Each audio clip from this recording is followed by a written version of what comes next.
Welcome back, adventurers. Today's mission: finding me an arquebus. Let's see. Before I start scanning the map, I'm gonna spend a bit of perk points. Let's see. I think I'm gonna grab Uncanny Precision. That's gonna be a pretty significant boost. Even more mark we're gonna do. Now, because the game is dynamic, all the rewards got shuffled from last time, so I have to quickly look over all of them. Okay, no arquebus here.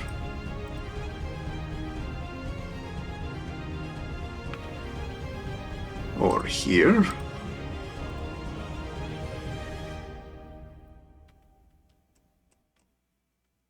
Or here.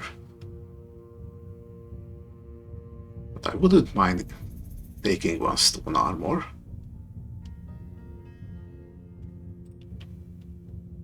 It's going to be nice for the build I'm thinking of. Here's another stone armor.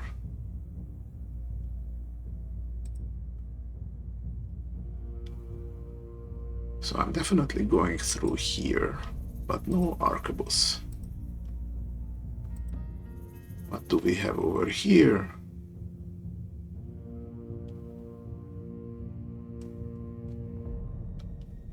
See, wall of stones would be a good pick here.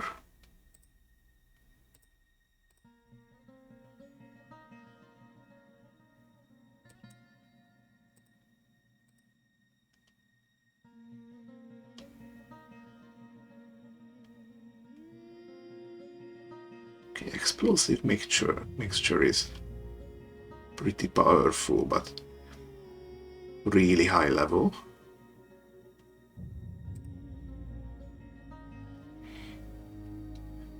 Also, I am not doing this challenge on the suggested level, because this goddamn bird is a run killer. And also it has a chance of spawning double, so I have lost quite an amount of runs on this very challenge. What's here?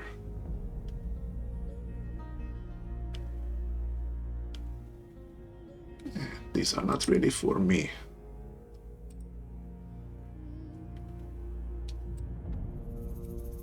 Okay, so let's start going to the right.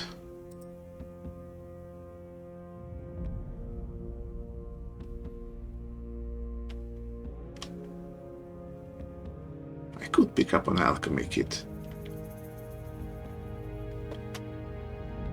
It just gives you some reagents and empty flasks.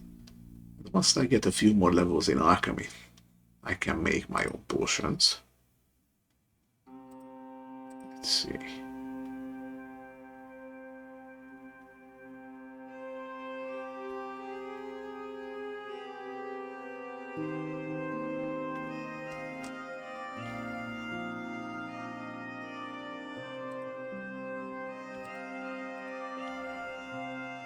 Here's another stone armor.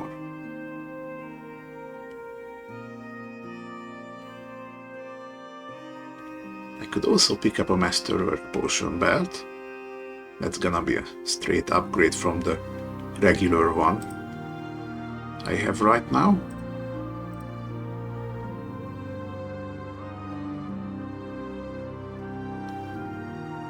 Let's see, web is really good for the entangle build. Ambassador's staff.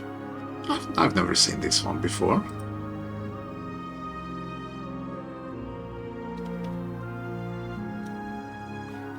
Okay, it heals, defense. Choose from up to 3 arguments.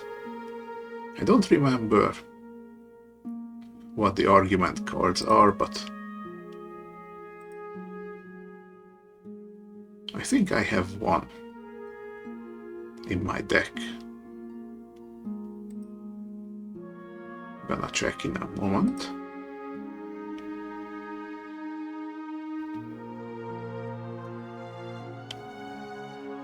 A fermentation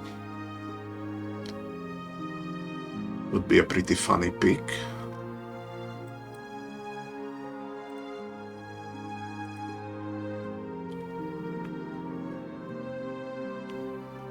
Nothing noteworthy here.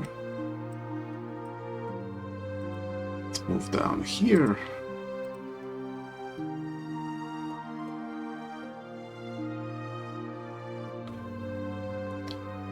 I could try here for a critical wound.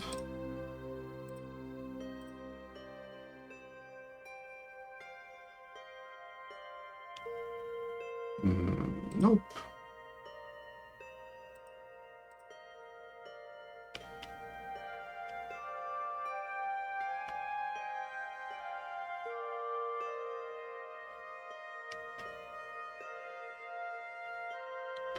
Memorandum is quite powerful, but I would need possibly a unique ally for that. Otherwise I run certain risks.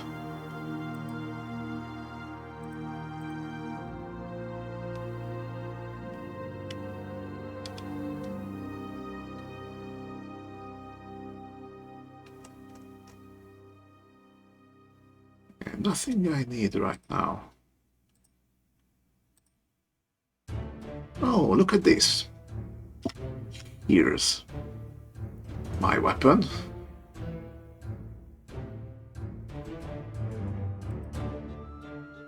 So this will be the destination for today.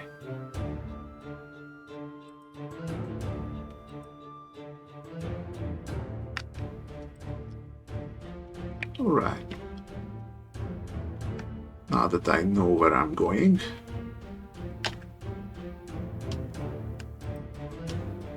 let's see.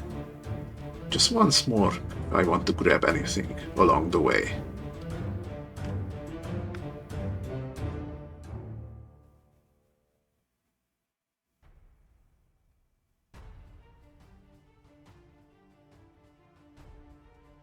You know, I wouldn't mind an accuracy. At this point, it's basically free damage. And I would pay 2 strain for 6 mark. That's extra 12 damage from every source.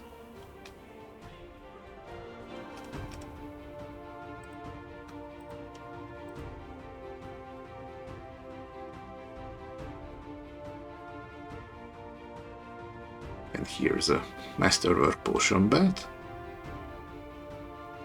It's not really that critical for me to get this, since I'm able to upgrade the regular one into this when I feel like it.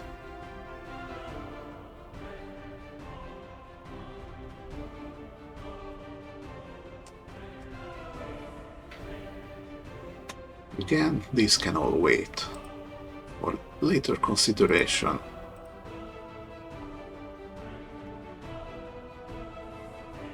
Okay, I'm gonna try here for a stone armor.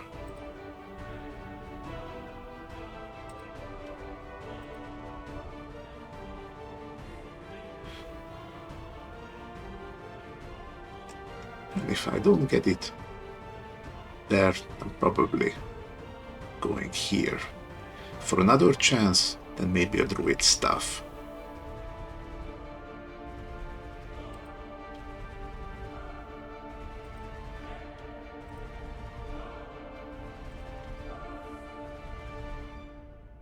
Alright, here there's a little ley line disadvantage here.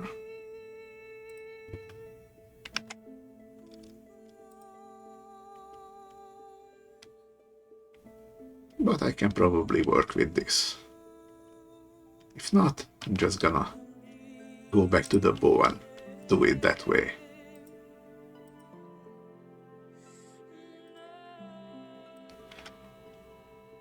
Okay, I don't have anything I forgot to claim.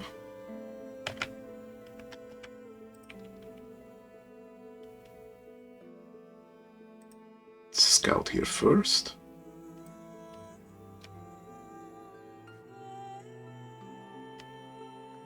Okay, you see these are all rather basic enemies.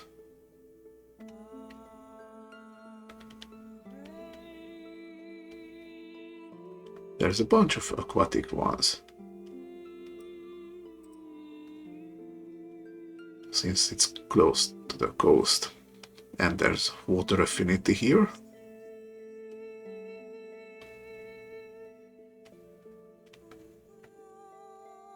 But it's currently night.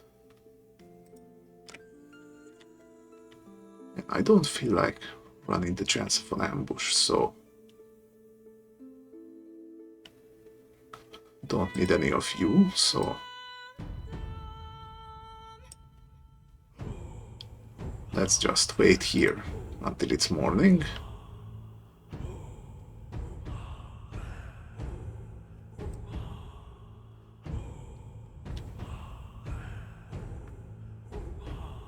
The store doesn't really have anything in store for us.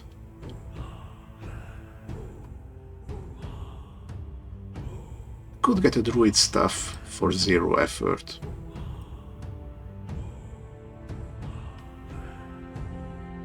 Or the arquebus. It wouldn't be as fun.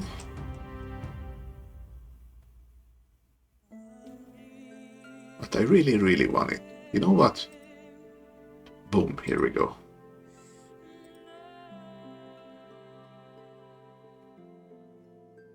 Not going to sell anything here.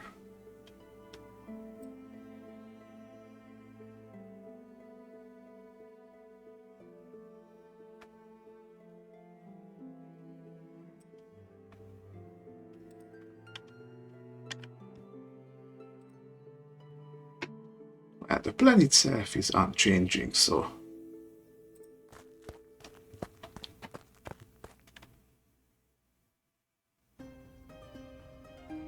okay, you're my big boy.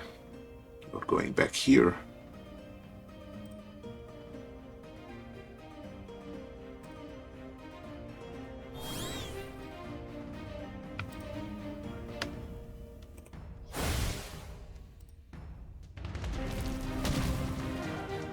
Oops, I meant to play this. Okay, so you see, argument is an argument card.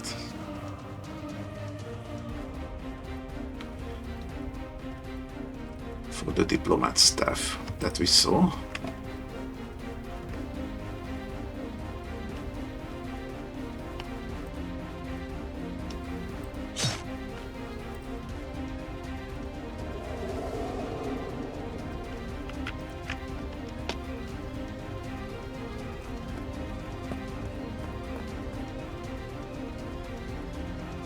You're an undead jellyfish.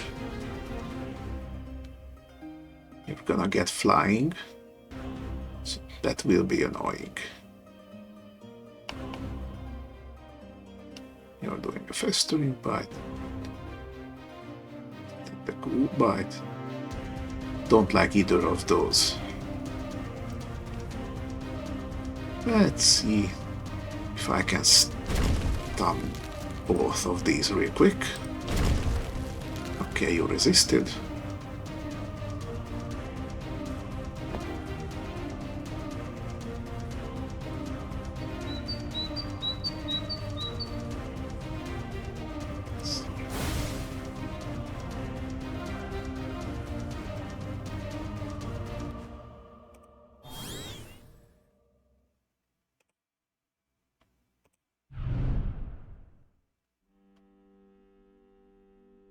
Okay, the entangle hit everyone but you.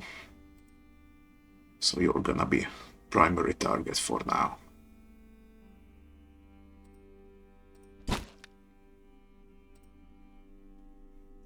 Okay, you don't have much to leave, so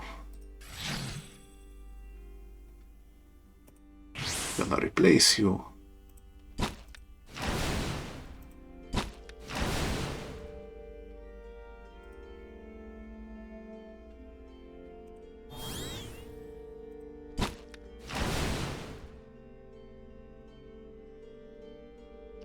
Okay, now you're going to get flying. So only ranged abilities are gonna be able to hit you. But I'm not worried about that one.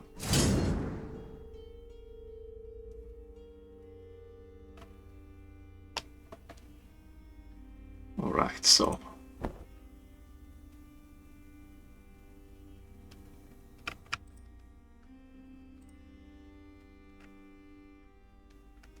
let's see. Let's start with this.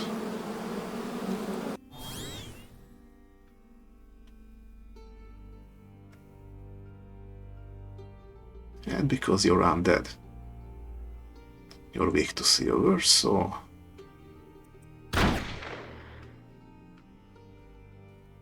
now you're switching to incorporeal. Ignores retribution. There's a 50% chance to avoid all damage and deals double damage.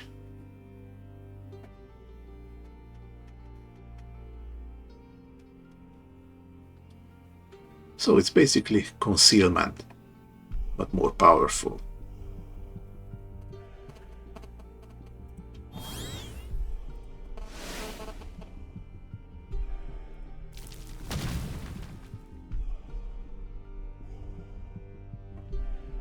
Well, unfortunately for you,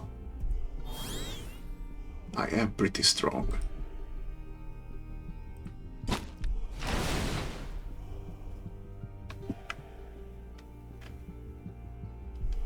Here we go.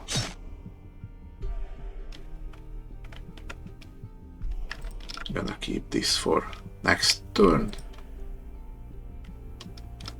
Next fight rider. So you got 20 more perk points. Always happy to have that.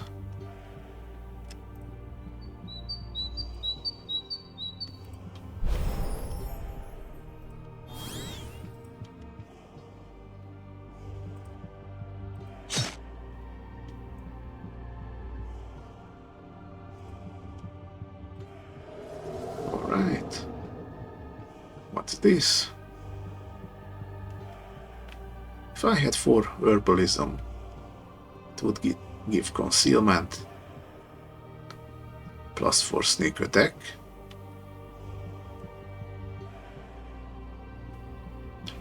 I really like the sound of that. But as of right now, I don't want this. Let's drop this.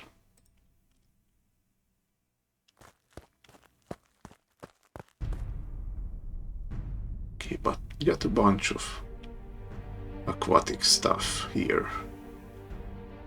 Lots of single combats going around. So let's get you first.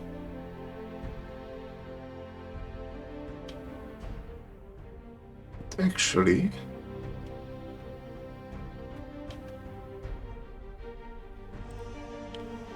let me just remove this guy real quick.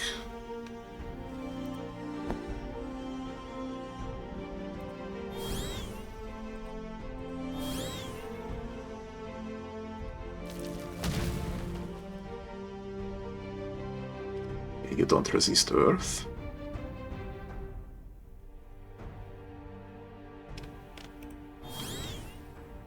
And with this, it's 90%. Double. Nice.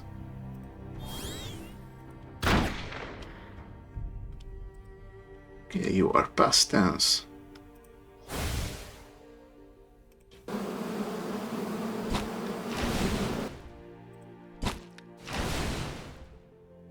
And now I have only you.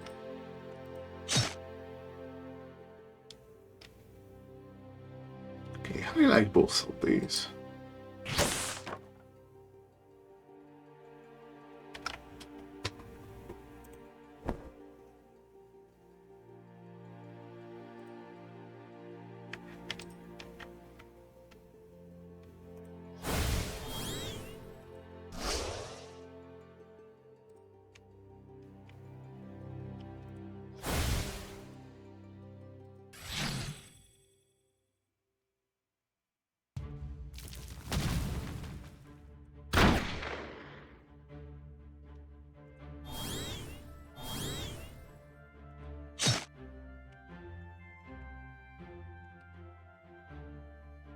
See, don't want this.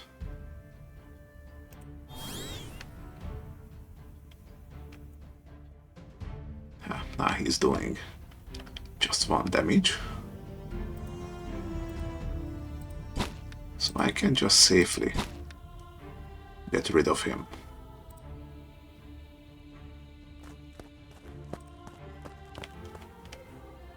Alright, what do I get from here?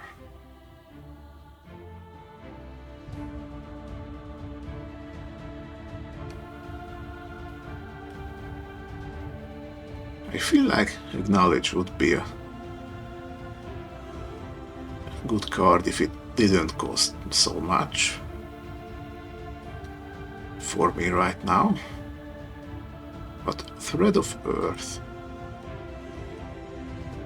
I do plan to increase Geomancy to at least 5. Probably not gonna get Spellweave.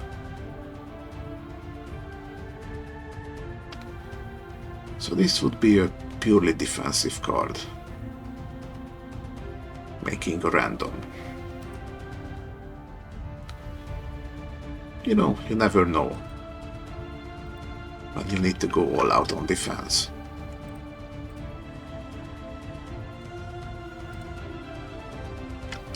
Let's see.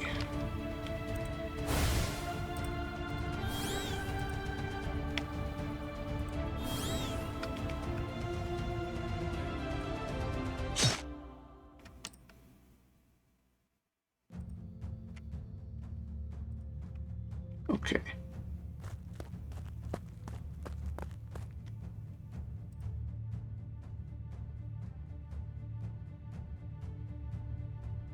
Let's hit you, free up a space for him.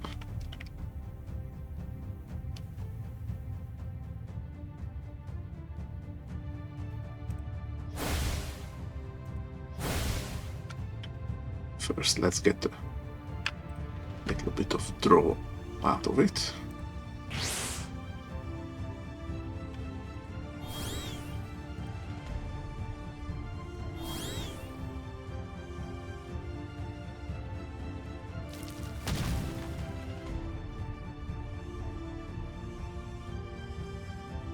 Okay, I'm fully defended right now.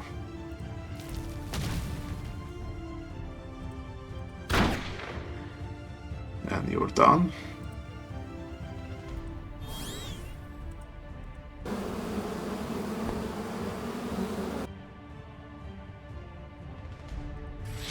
Let's actually boost your damage a bit.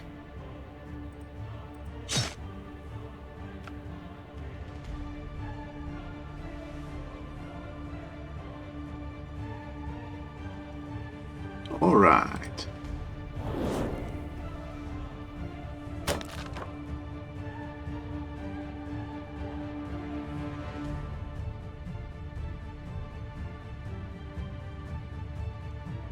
Drop the sack.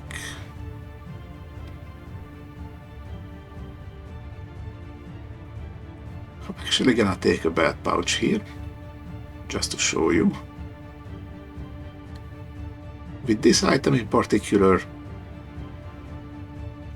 doesn't really mean anything to get to the stash or the deck, since it's a single-use item anyway, so I'm just gonna put one in my hand.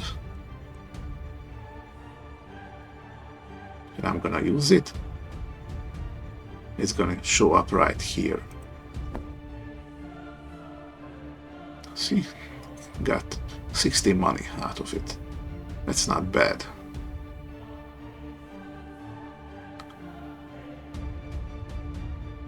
Okay, now what I'm going to want here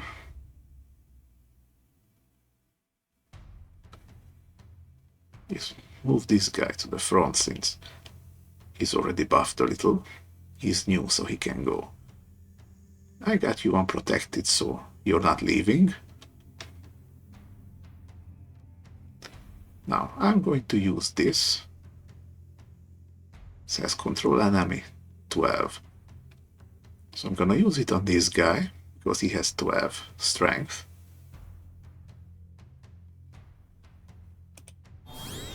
Before that, gonna strain a little. And now I'm gonna use it on him. And he's gonna come to my side as an ally.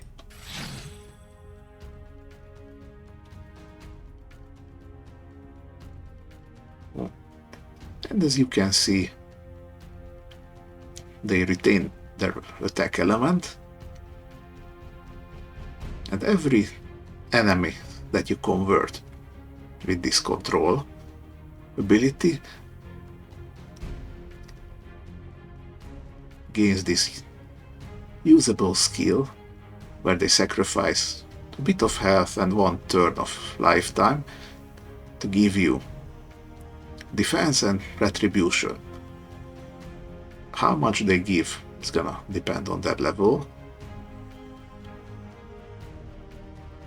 So you can use them either as disposable pawns, or just do what my build does and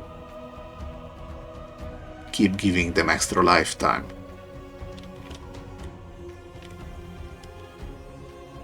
I usually just use them for sacrifice.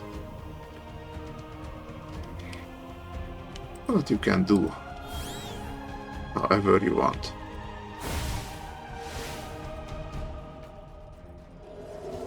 Okay, 94. Just one more. He's gonna be at max health too.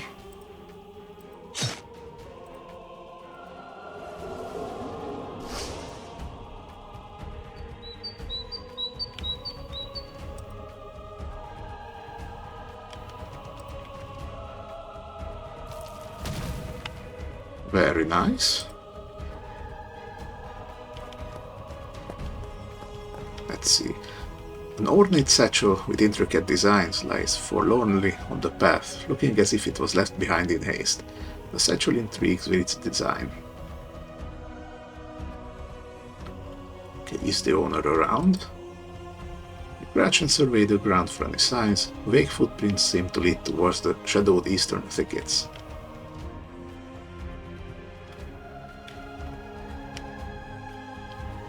I don't remember what happens here, but let's follow it.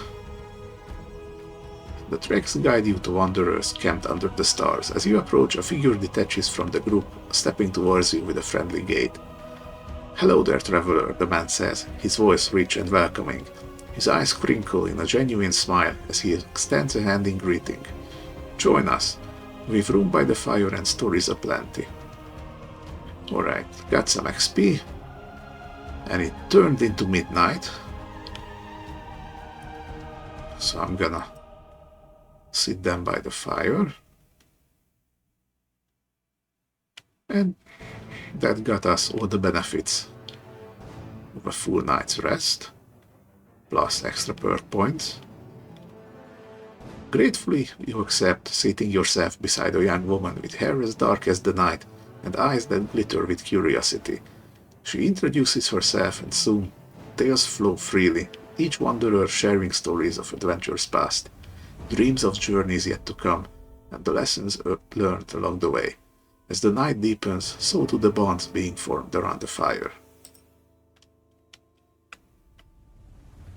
Okay, at least I got something out of it.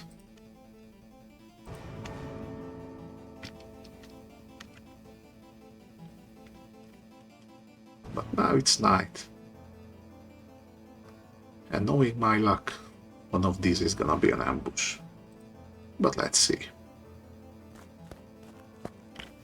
Not this one. Okay, you're both gonna stack bleed. You're the one actually attacking, so...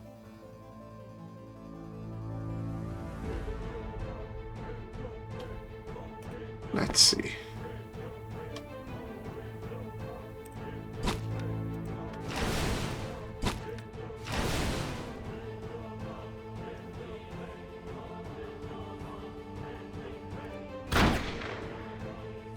Goodbye.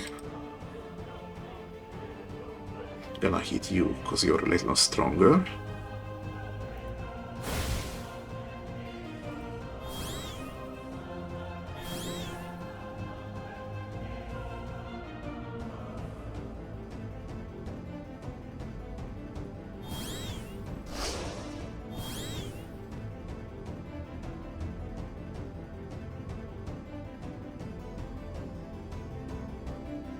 Alright, you have no resistances.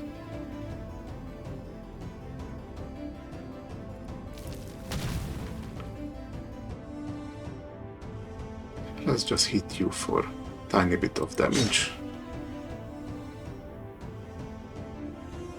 Maybe see if I can stun you. Marvelous.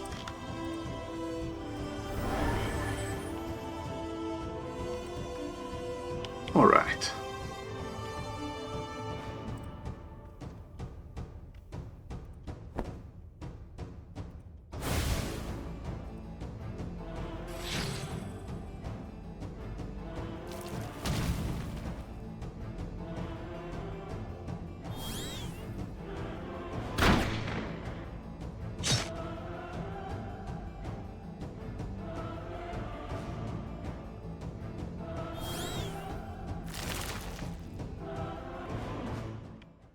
Okay.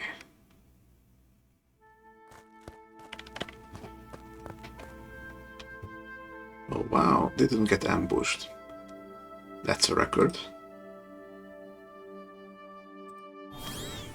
Let's remove you.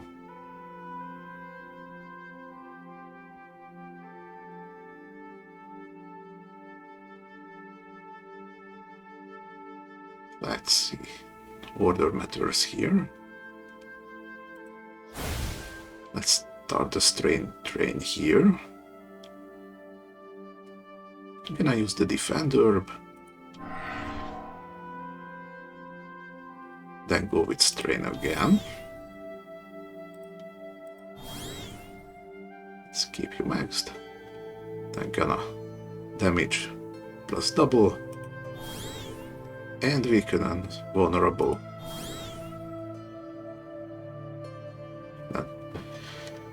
This is what Flashing Vines looks like at the end.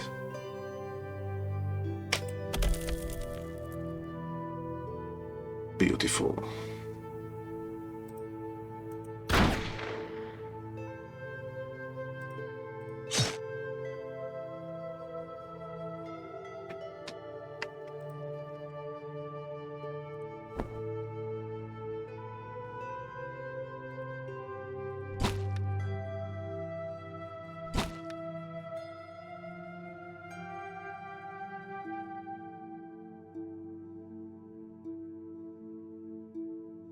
Let's see.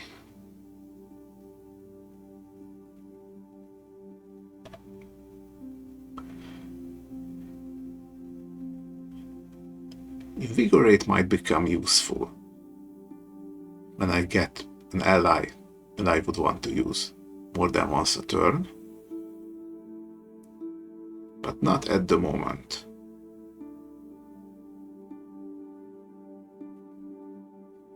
Now I always get the second chance card. You see, it requires a pretty large deck to be played. And all it does is shuffle your deck. You can draw you 7. Quick draw. Quick draw just gives you back the weapon you have used for free. It has 3 charges And I think you cannot actually sell this.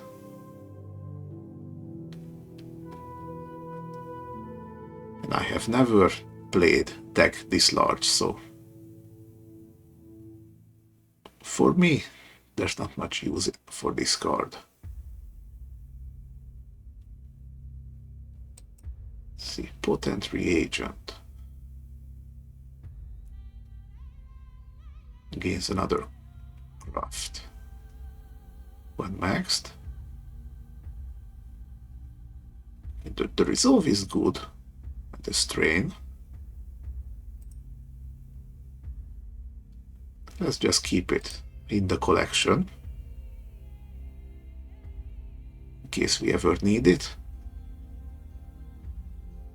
Let's see, ceremonial mask. It's a very good amplify. And it's automatic, so does it every turn. And you get herbal infusion, which is even more amplify.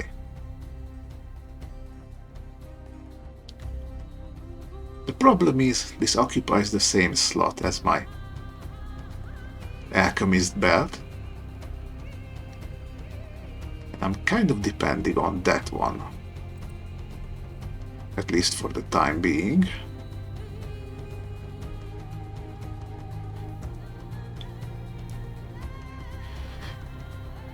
You know what, I think I'm going to take Crash down, and perhaps down the line I can create a side deck that is entirely ranged attacks to deal with flyers.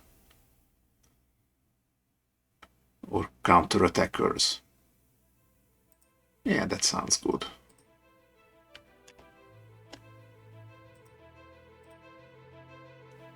Okay, now I'm gonna run through this for one more chance at stone armor. The Emerald Orb and Druid stuff would also be choice picks, I think.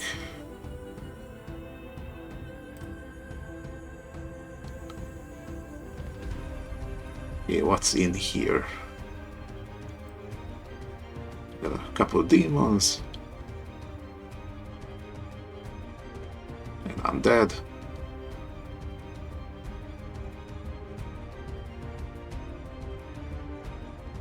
Lots of poison and shadow-based enemies.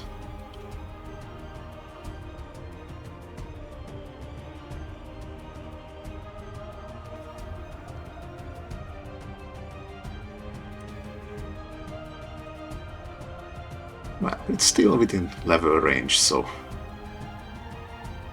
I can deal with it.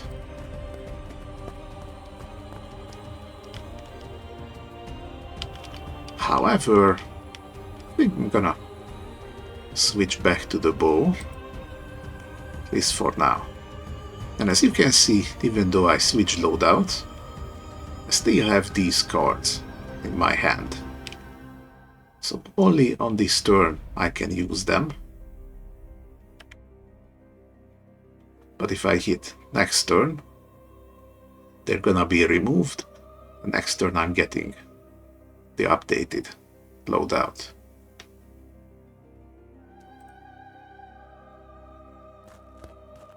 See? Okay, you're all attacking. You're flanking.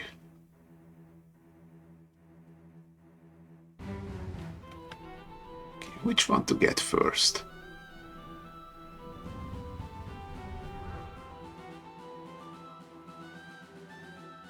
Let's actually start with you.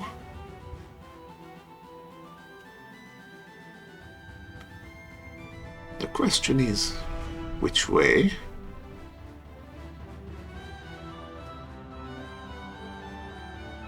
And the answer is like this.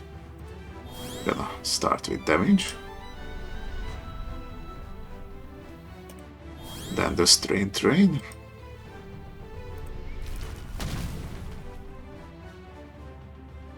Then actually give a bit of defend.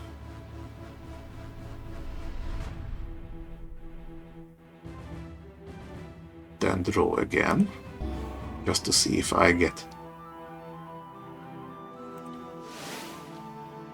to keep the loop going. And I'm still keeping the loop going. As you can see, I have enough strain that basically all of these cards cost nothing, which is exactly the kind of build that I was looking for.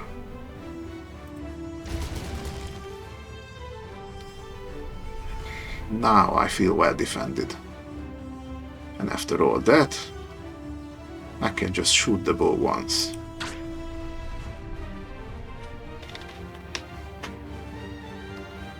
Let's see, roll the 7. Add the drain.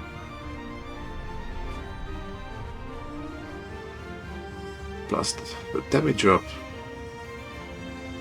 15, resist. 6. It's still not bad damage.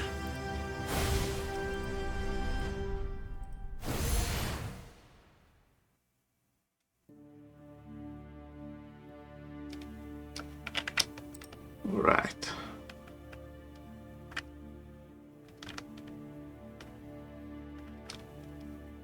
And for my last trick of the day, I'm gonna weaken you.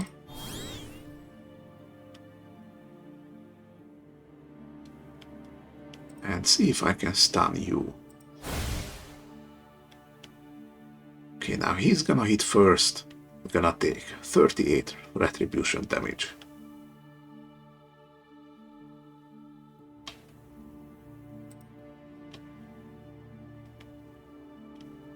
Actually, get rid of you.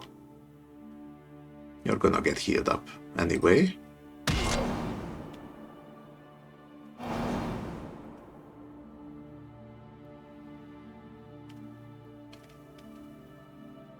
Okay.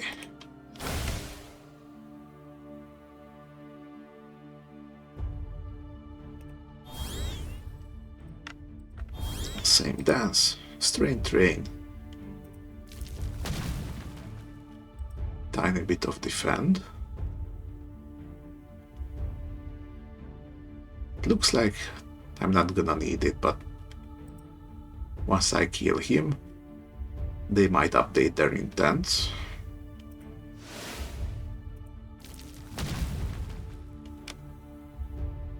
So he resists sneak attacks, so choosing this would be worthless, and we're already at full critical.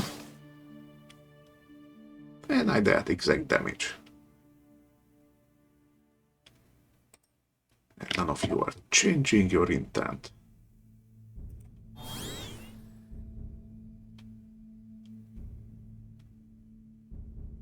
So you say 3 mark, that's 6 extra damage. And I can double it up.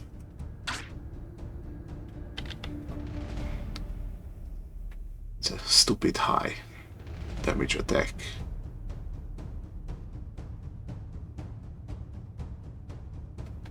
See, roll the 5, add the 8 drain. That's 13. Doubles for the critical. And then add the vulnerable from Mark.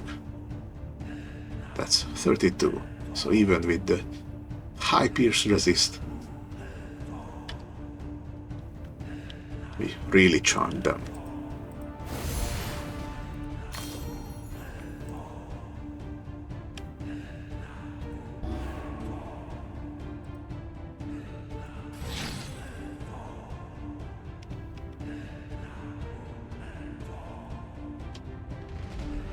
And I'm actually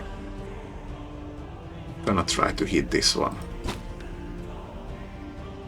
Okay, you're getting concealment.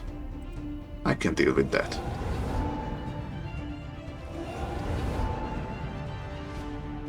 Well, unless it's that high. See, 4 stacks, that's 40% chance to avoid damage. So So I would need to find stuff that hits multiple times.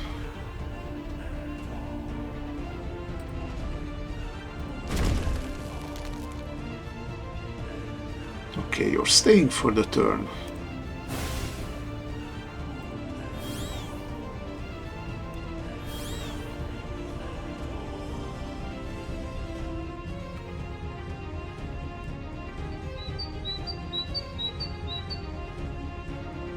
Let's actually take this. I'm gonna use Rock Blast here. It hit, that's very good.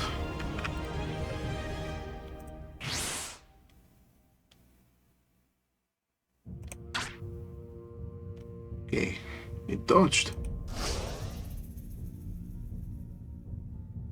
Dodged the damage too. But the bleed happened before that. That goes through, so I'm done here as well.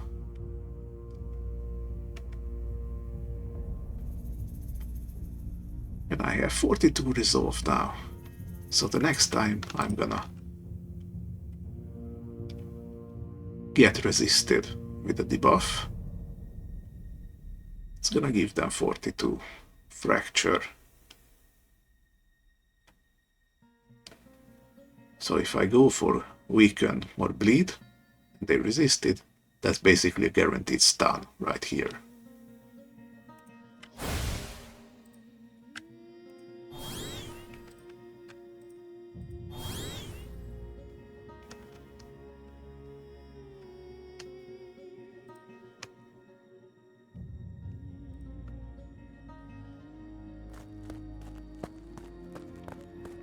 Now we can choose. I'm full with sprout vines.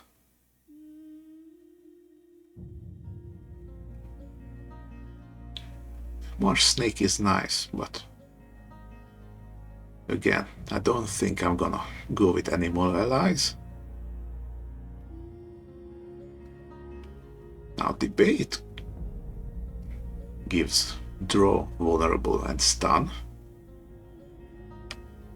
So I could use this as technically a free stun card.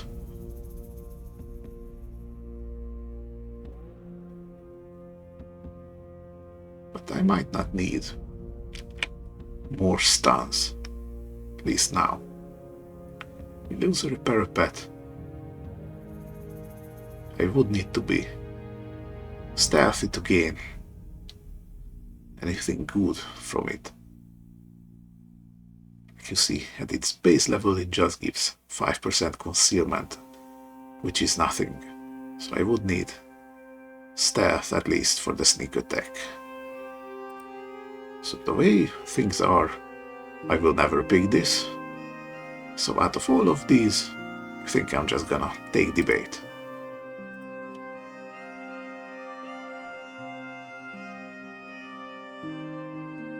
You're gonna go away next turn, which I don't want, so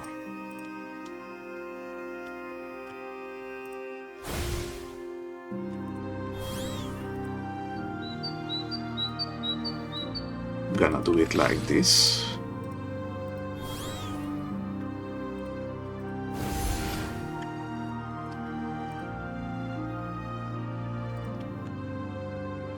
All right.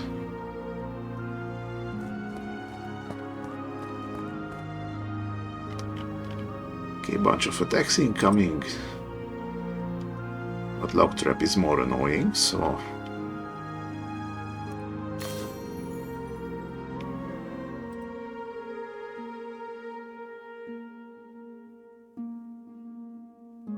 let's see. Let's hit them with Entangle. That all went to these two. It's not such a bad thing, actually.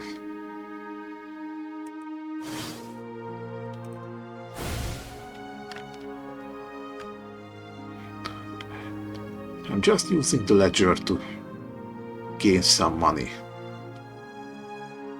because I would like to increase my skills sometime. Right, let's see. We can use some more.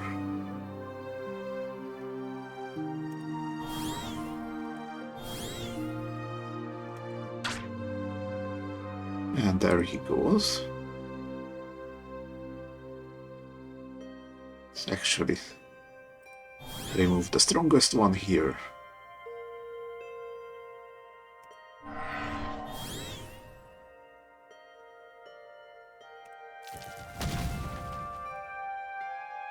Get some critical.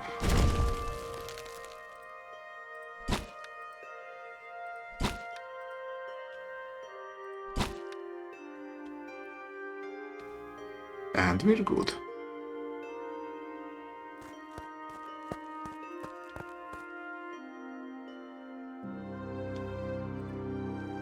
Okay, do you have anything I could afford?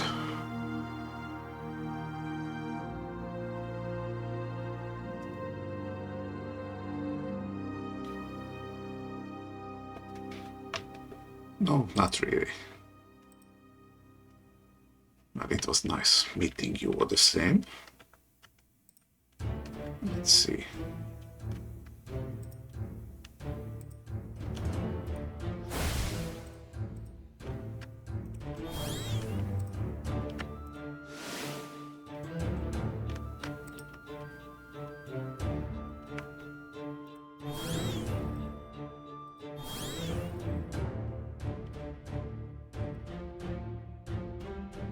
This is terrible.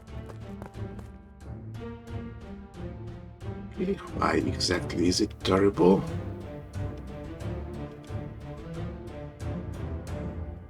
I do not know.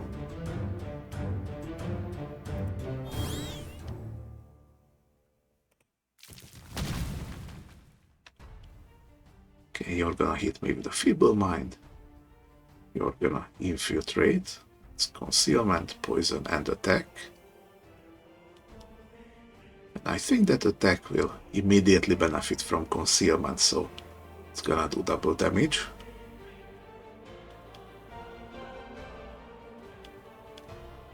I might know what the Ono was about. I think it was this one.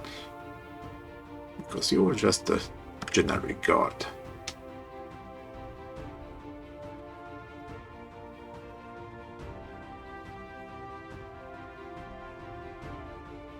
Alright. Piercing damage is basically useless against this one.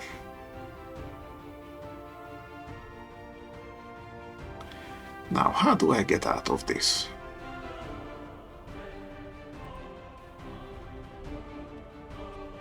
I'm gonna start with more marking. Not gonna do damage, but the mark will help.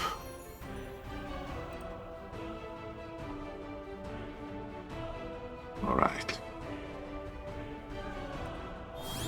Let's see.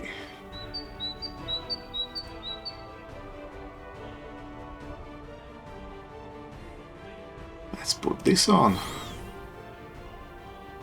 Start with some vines. And that was a really good damage. Let's see this one.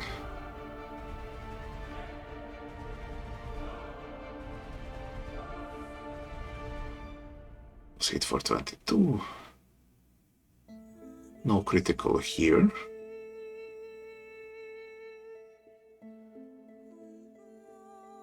See, got 23 here. Got the critical. Then added the mark.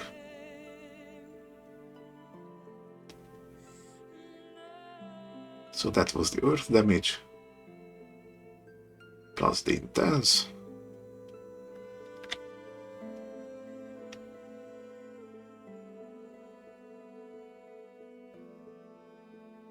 And because you don't resist earth, You're just gone now.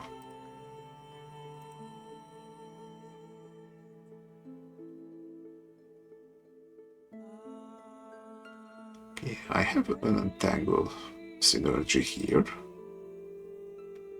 So you're gonna resist the stun, but the entangle's still gonna work.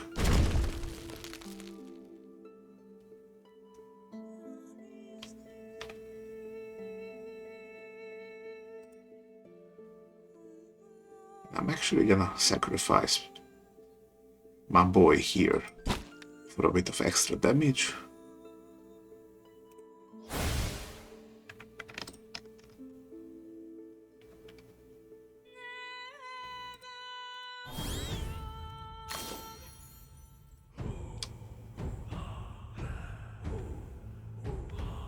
Okay, neither of them is gonna attack, so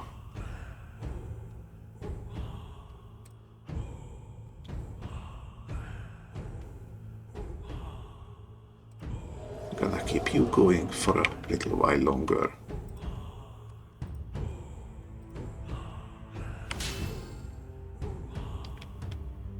The entangle worked on this one. Let's see.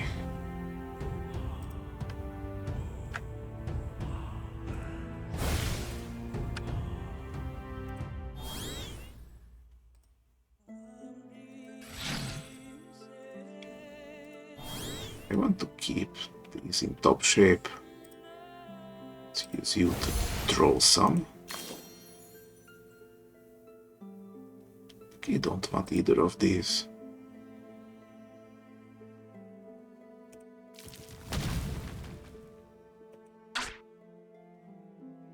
Yeah, remove the shield, so now you're gone. Gonna befriend you.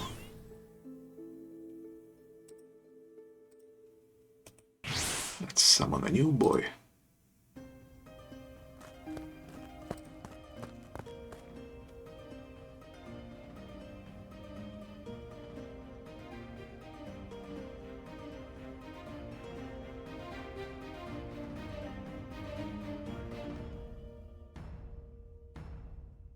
I already sold every hardened stuff that I had.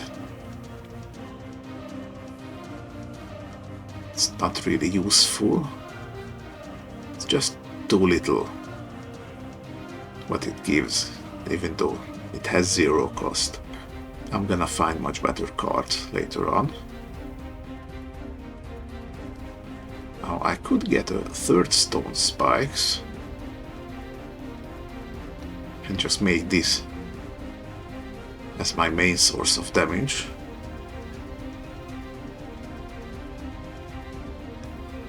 Or take accreditation once.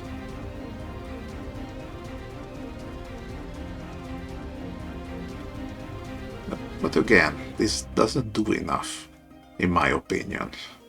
So let's just go with stone spikes here.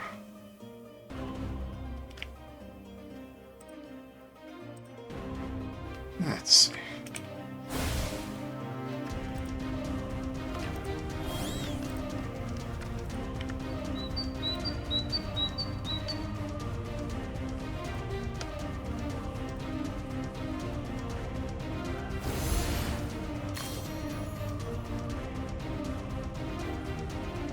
Okay, gonna love these roses.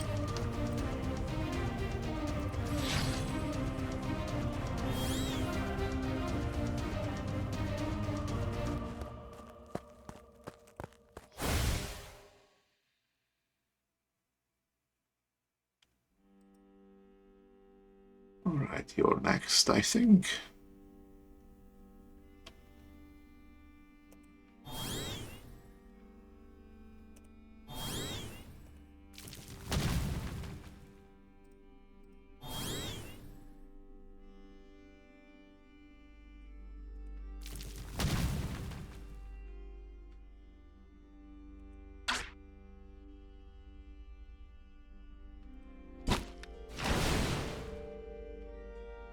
Okay, you're low health right now.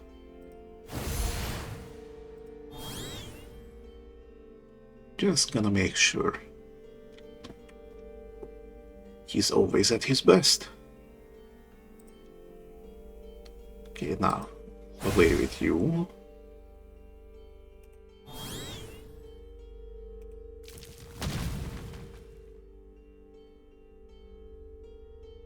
And rock blast.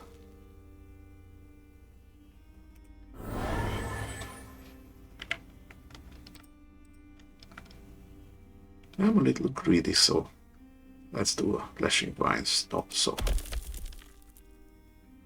that's much better.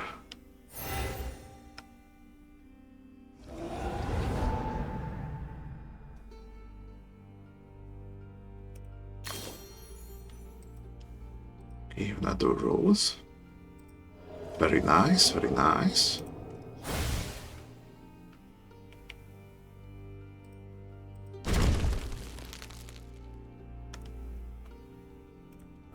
You're gonna stay there. Let's see.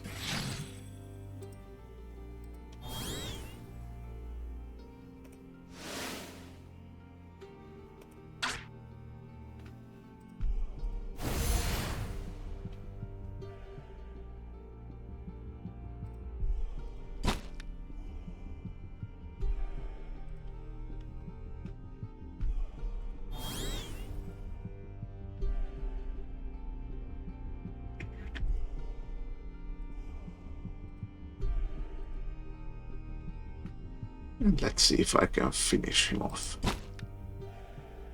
I could.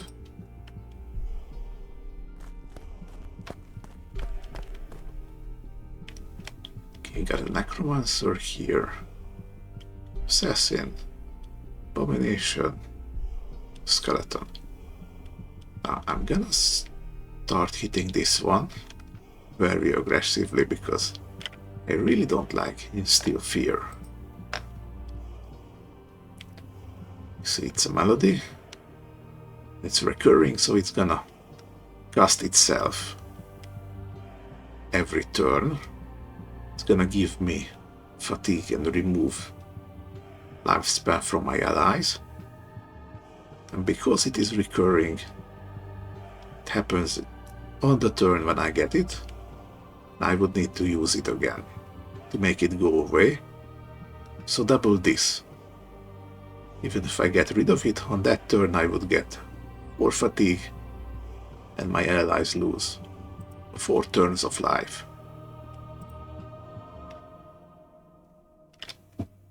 And of course you resist a lot of stuff, so I'm gonna hit him very hard.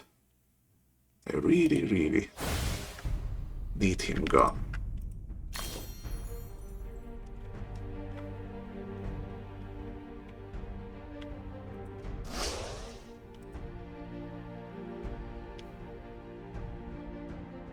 Which thankfully I can just do like this.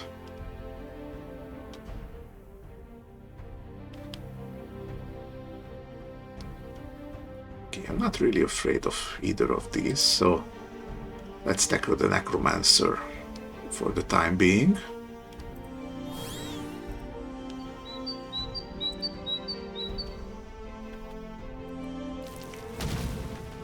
Bit of defense. Just because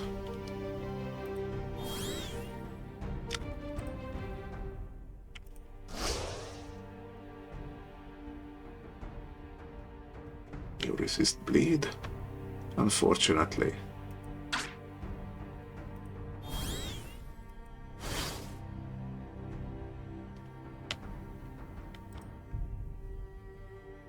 Okay, none of you resist weaken, so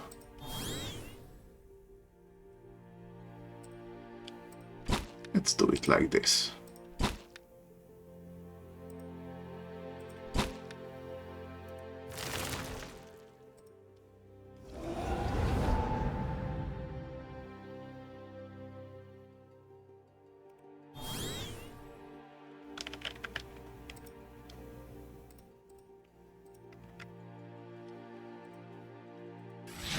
Okay. Now I just need to heal them back up.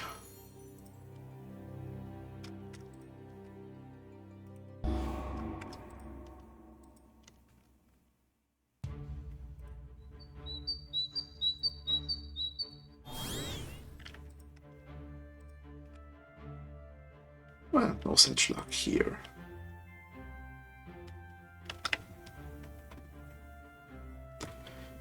Okay, here we go. Gonna grab one stone armor.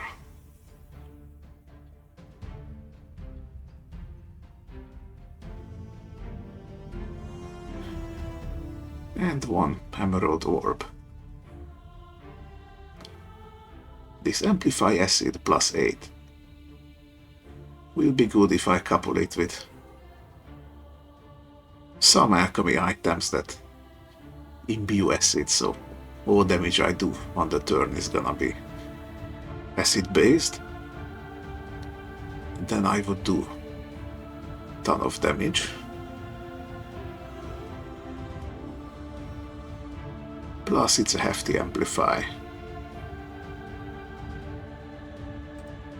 Alright.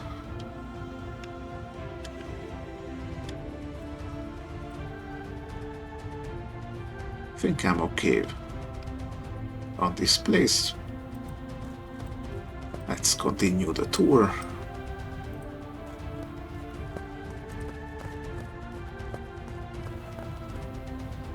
I usually dip into the water here because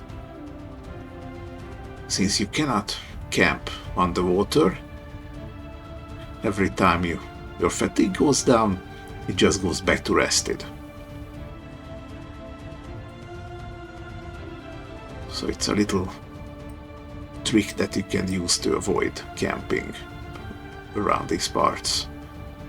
Just dip into the water. Of course, you would run the risk of getting ambushed on the water, and water-based enemies are no joke on higher levels, but for now I can afford it. Okay, let's see. What do I have here? See, solution has imbue acid. And I already have one, so that build is already completed as far as damage goes.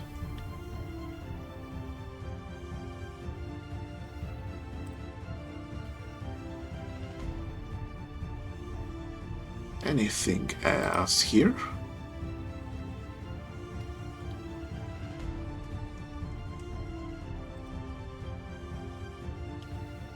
Nope.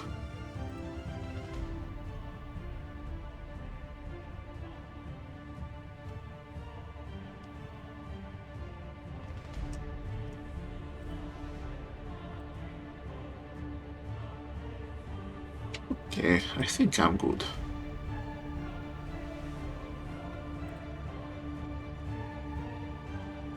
Is there anything new around here? Okay, let's buy an alchemy kit.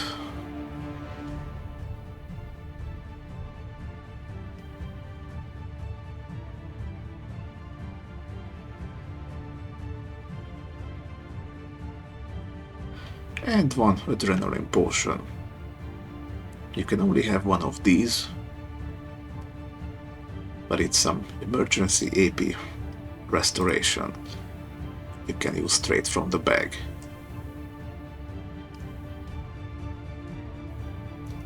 And the fire bomb, because you never know.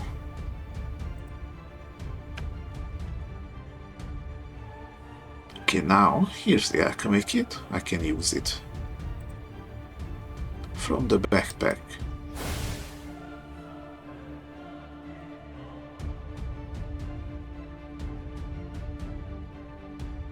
And now it gave me... Where is it? Empty flask. That's here.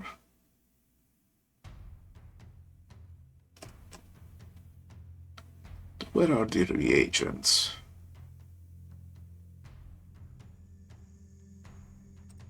Is it commodity? Yes, it's commodity. I have reagents here.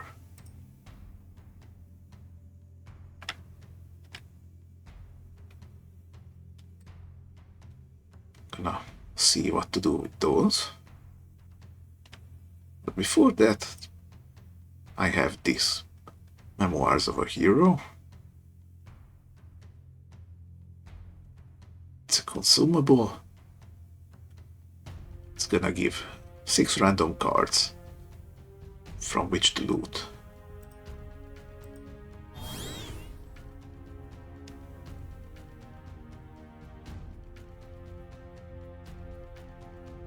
Well, these are trash.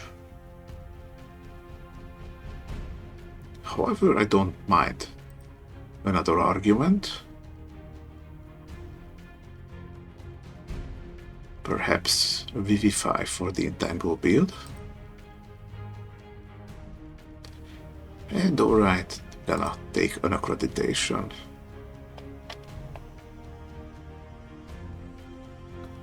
And I'm already going up to the levels where 24 control is worthless.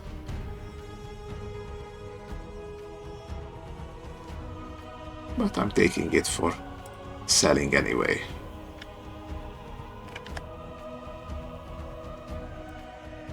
Okay, do I have anything else I need to interact with? The answer is no.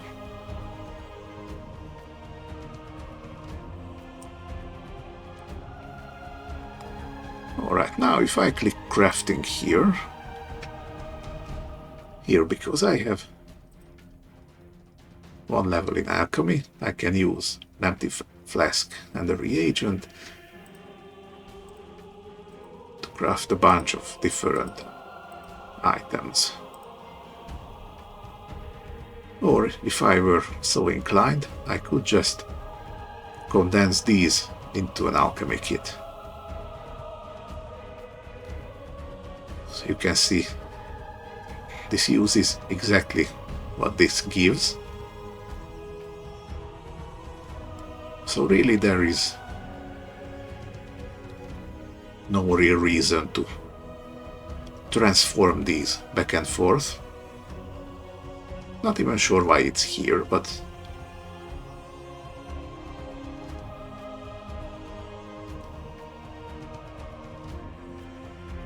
well, you know what?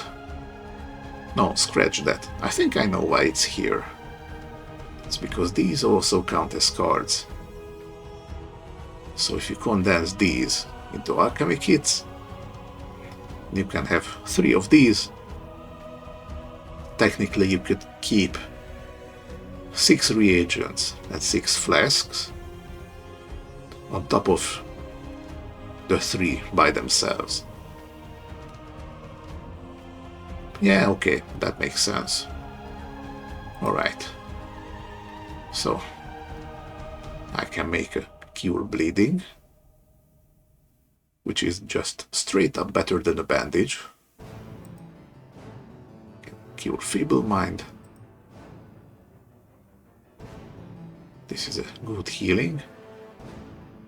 Gives +4 Meditate. Meditate is just restore AP. But that's the official name of the effect when it's applied as a synergy. I just bought one of these. Potion of Healing. He's a bit. Plays slow regen. Slow regen lasts 5 turns and gives you back 2 health and gives 2 Hex Ward, if I remember right. So it's not much, but it's slow and steady. And I could make Venom Coat for whenever I want to do acid damage.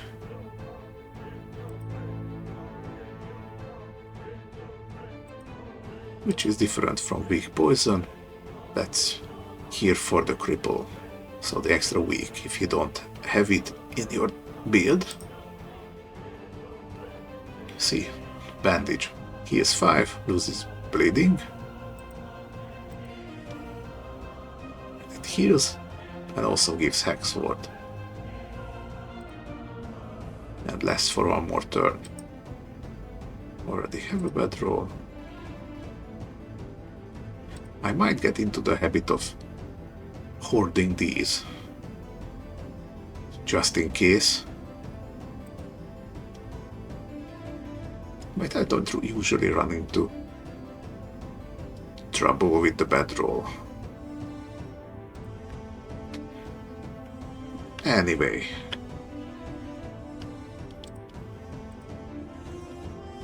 I think I got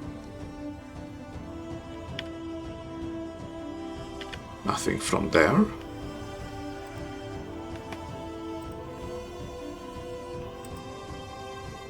Okay, let's do the arena here.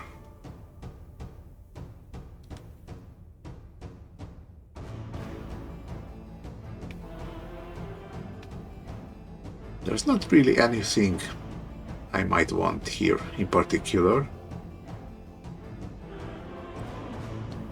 But it is part of a chain, so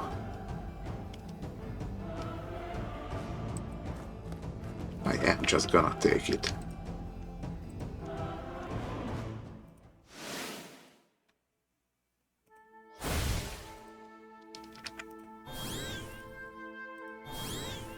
Okay, this is just what I needed.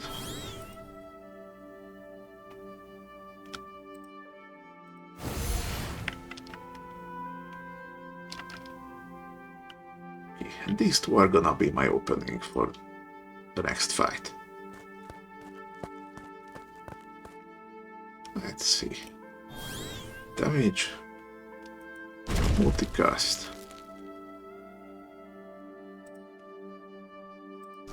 Gonna bleed you, so I can make use of the festering.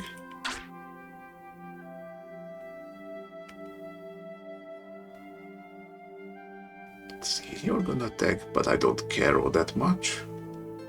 I don't want you to flank me, so away you go.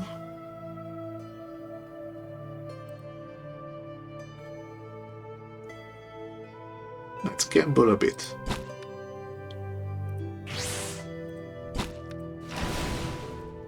Now let's just casually finish them off.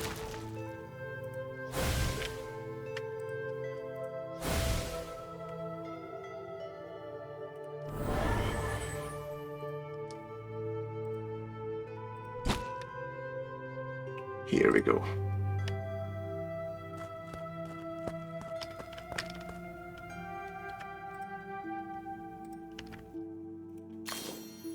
Let's see.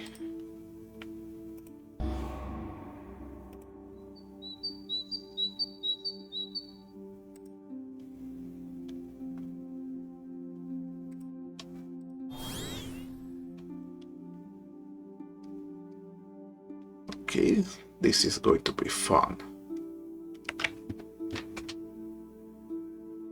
So I have Spirit Animal Rabbit over here. So if I use this, I'm gonna put multicast on the next card. So if I use Lashing Vines after it, it's gonna upgrade the multicast 4, hitting all of these. Or I could multicast Fey Reflexes that would put Mark on both and draw me 2 cards. Or I could multicast Argument that gives a bunch of defense. Or even the bow. Now because these are undead and they cannot bleed, the festering wouldn't work, and because they're undead, I cannot drain them, so I need to switch loadouts at this point.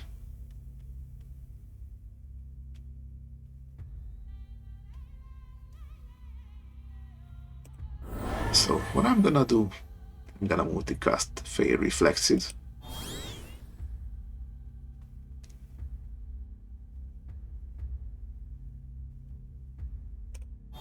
And now I'm gonna double up. So it's guaranteed critical over here.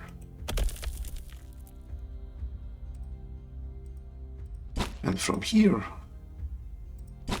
I can just get all of them. Now, because these are skeletons, they have negative resist to bludgeoning, which is what my stone boys do.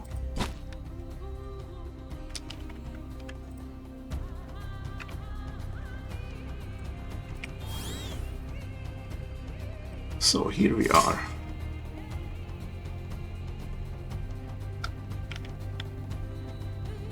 It's a really successful first turn.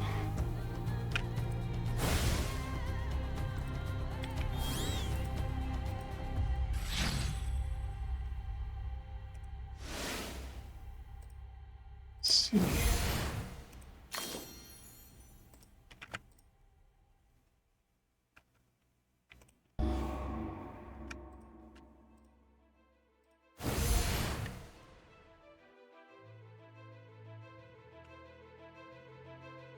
Yeah, I'm not afraid of your attack. Do wanna see? No, I cannot stun you. However, because you're gonna resist the stun, and I have resolve, you're gonna get the 15 fracture, plus the 25 from this stone punch.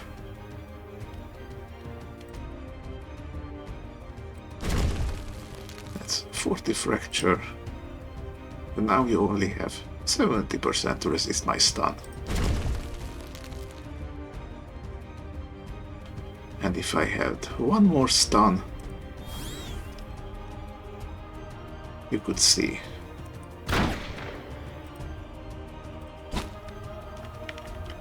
But I win anyway.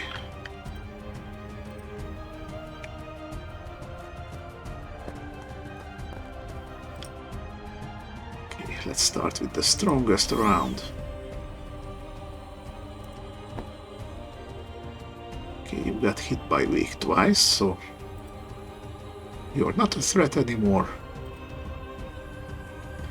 I could try to pile on another, but you see, each stack increases resist by 4.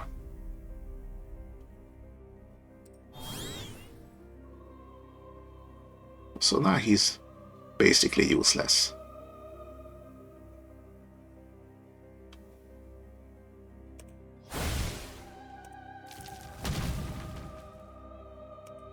Let's see.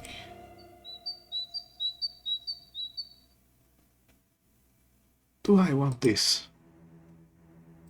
I think I want this at this point.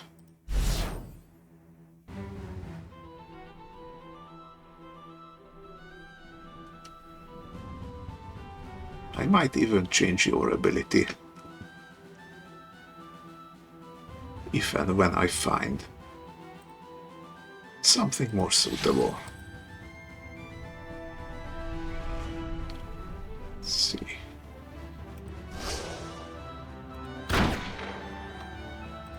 Okay, you're dead this turn.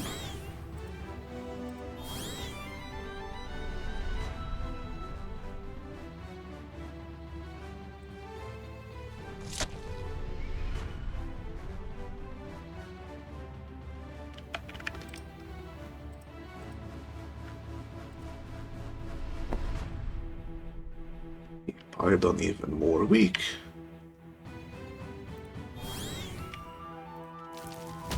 That is just so good for us right now. Let's double up for a pistol shot.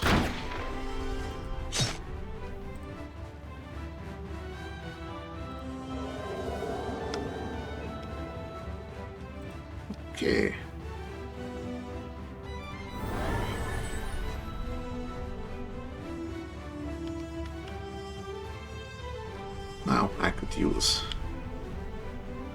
some of these, because I have 12 consumables in my backpack. There will come a time when I need to cut back on them, because you can only open the backpack once per turn. It's gonna show 6 randomly from the 12 I have. So after a certain point, you're just not going to get what you need. And if I was looking for a healing potion, or multiple, find nothing, that could be the end of me.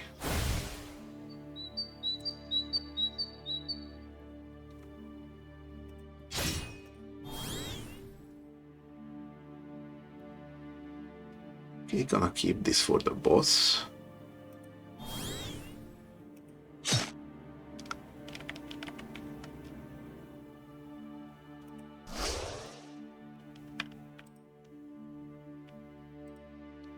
And also keeping this for the next battle.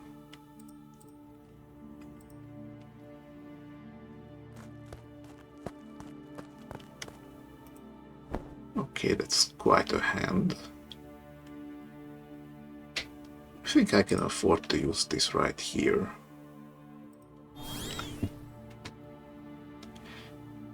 And I'm going to get it back sooner rather than later.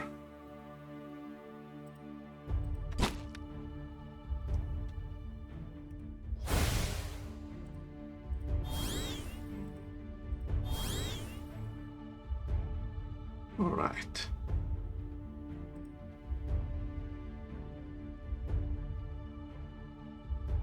Let's see if I can stun you.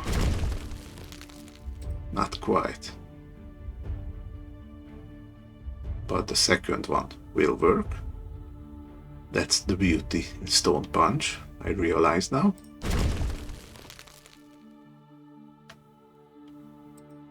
Okay, now let's switch to you.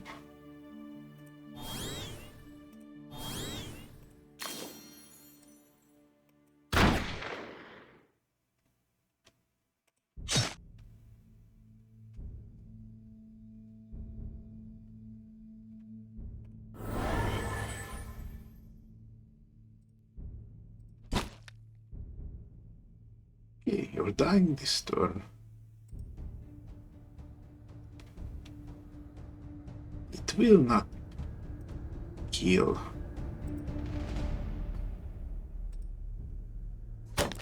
So you get to live.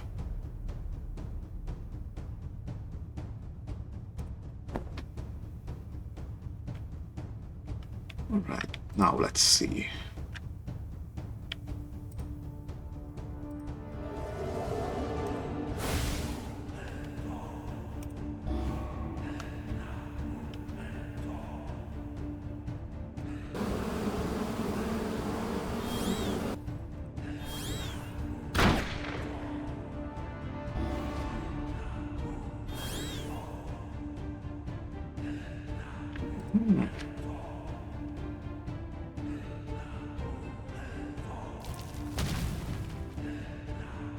Gonna splurge with AP a bit.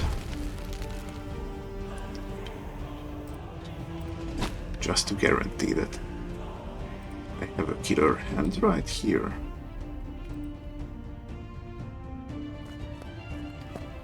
Okay, and now it's boss time. This guy is the boss. As you can see, he's double the level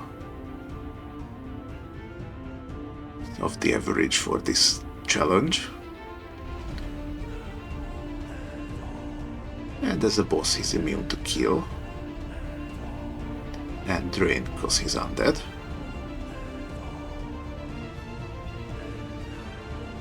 But he's weak to silver, so if I had more piercing affinity, I could just kill him. Okay, got hit by both weaks. That's nice. Gonna remove you, because Benefactor flank is worse. Let's see.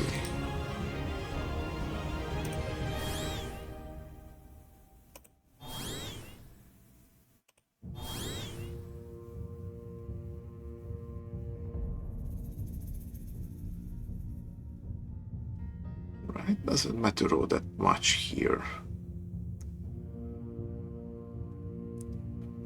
I would like to level Rob Blast up first.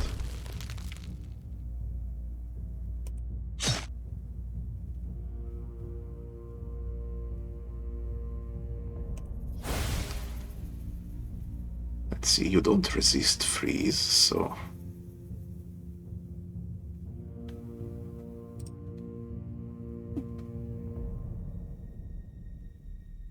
Beyond the normal, I mean. Okay, now, he's basically stun locked for 4 turns, unless I use multicast. I have enough time.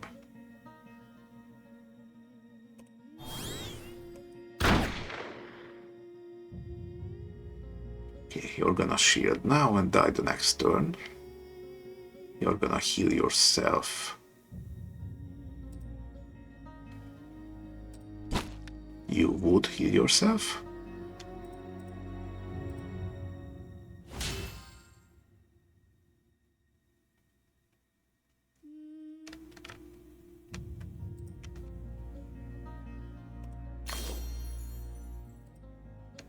Okay.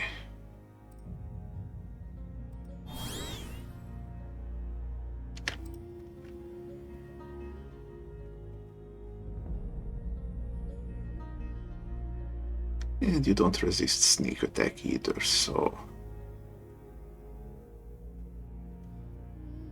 There's a thing I can do.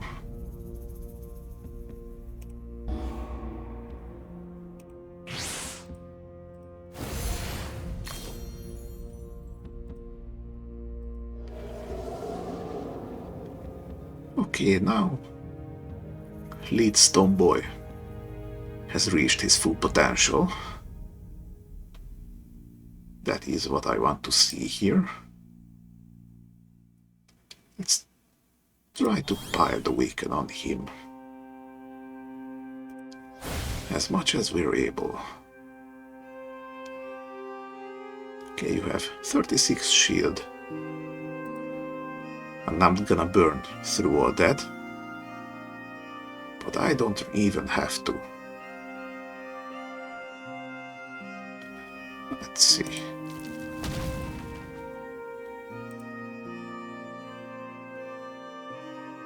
Okay, see, because of the silver and the sneak attack, I can overcome the resistances. Let's see how much it's gonna be. 34, not bad.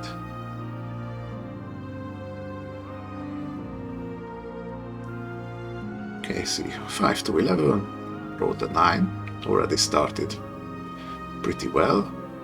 Sneak attack multiplied to 27, silver multiplied further to 54. Remove the frozen counters because we did too much damage. So even with 20 resist, it was a considerable chunk of damage.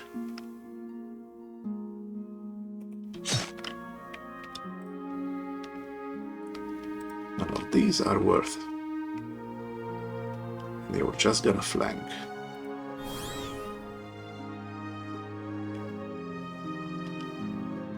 If I had just one more weaken, I could end the fight right here.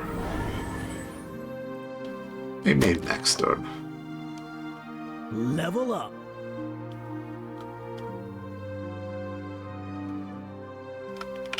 Okay, let's see. You are not attacking.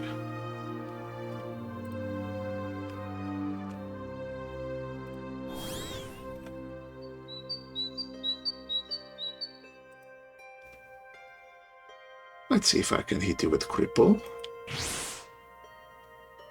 Resist the weaken.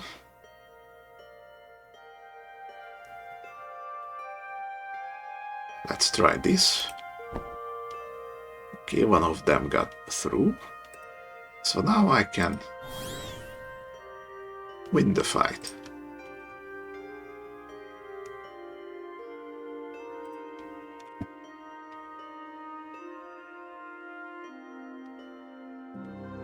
And that was that. Let's see. Pipe of Friendship sells for a good amount. I'm gonna take that.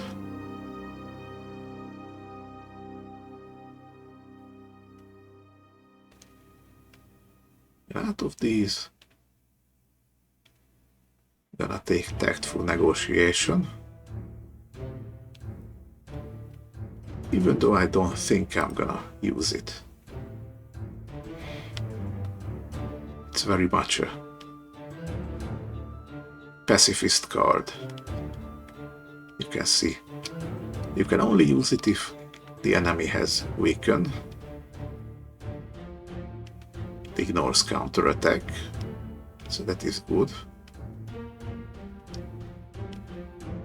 If the target is stunned, you draw one. If it's vulnerable, you recall. That is, you take back a card from the discard. And if you discard this, you just give weaken. And once you max it out, your next action gains +5 XP.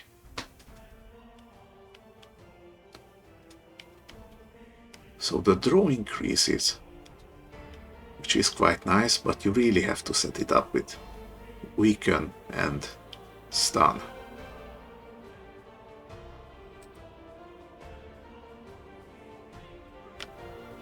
So I'm gonna get it for now. Okay, now I'll log the Inford Arena. It's down here, but I want to keep going this way. Okay, it's currently night. You teach Subterfuge, Inferno Magic, Mobility, and you get a quest.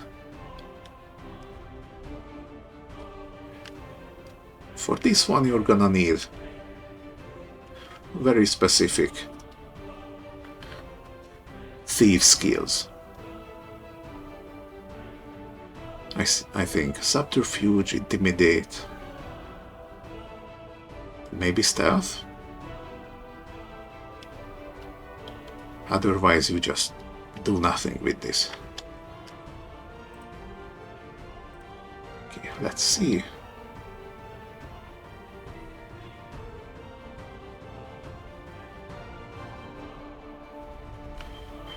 Might wanna pick up Fermentation, just for giggles. Maybe for an upgrade to Hunter's Pistol.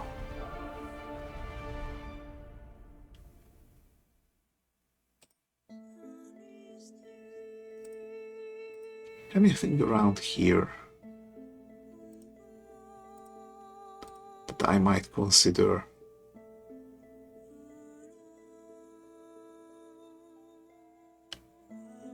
Well, not really.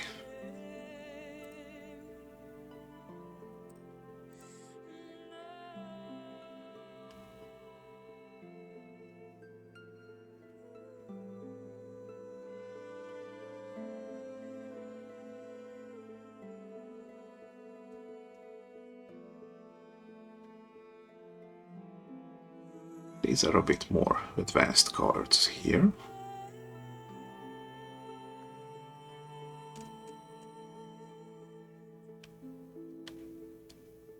Could get Grappling Vines or the Snail figurine for the Entangle build.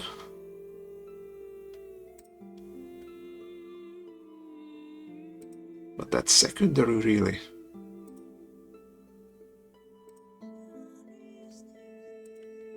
Okay, it's early evening, so let's actually sleep here.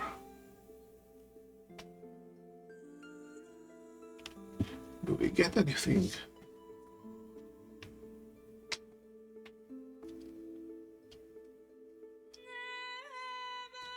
Well, the animist cloak would give extra power and health to the next ally that I summon, which sounds nice, except I tend to not summon new allies. I have enough extra lifespan to keep my stone boys around.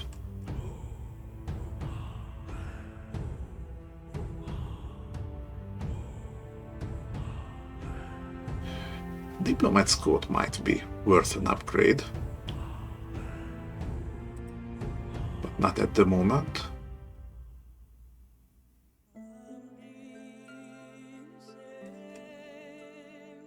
Nothing good here.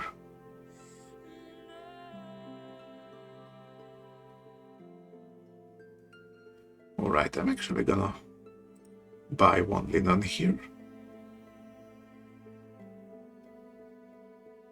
And this one jade. I'm gonna show you what it's used for when I get to that area.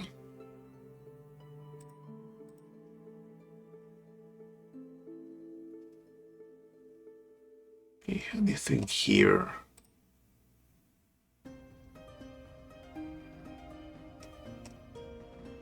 No, not really.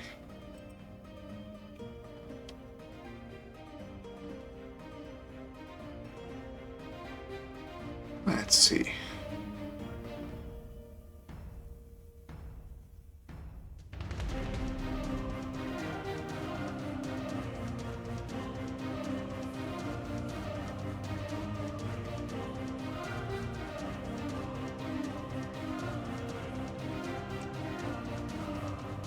No, I think I'm good, thank you.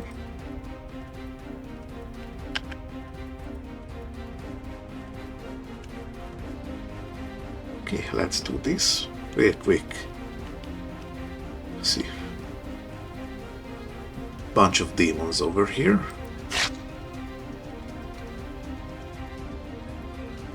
They all have fire resist.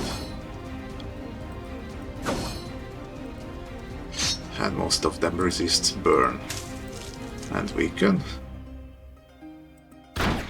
And this here is the boss.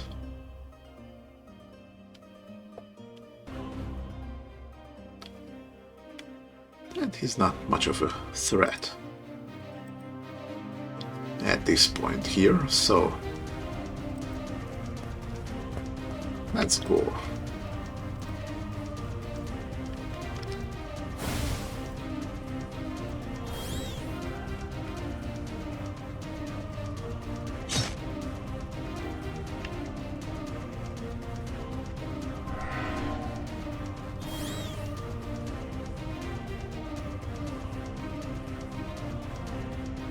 Okay.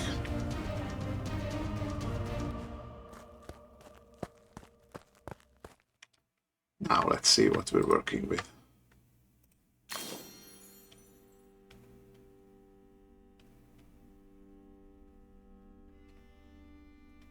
Don't want this.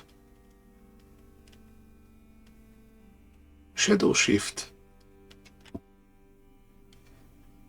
is a rogue kind of mechanic.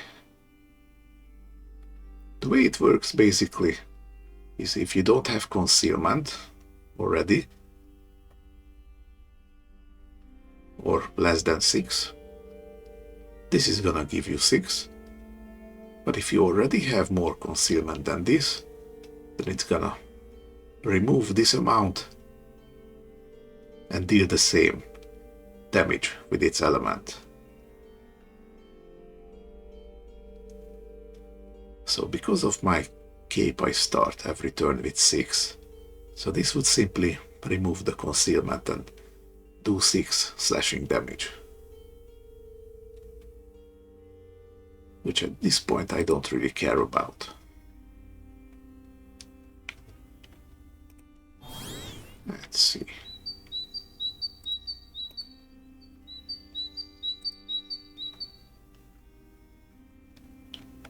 Okay, this is more like it.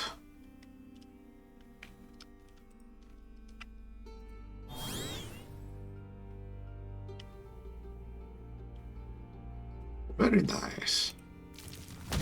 Gonna double crit. Multicast up. And look at Rock Blast right now.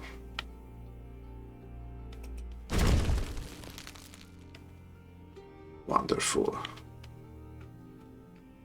You're gonna shield. Since everyone's hurt, I think you're gonna default to Benefactor Healing, which I do not want. This is better.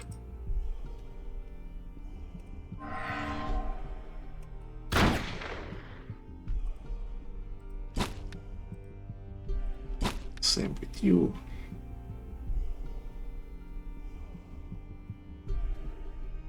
And I'm good for now.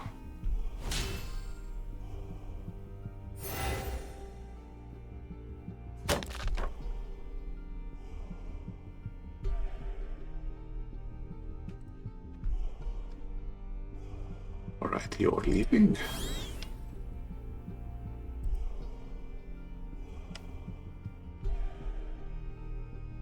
Don't want you to get in cover and remove my vulnerable.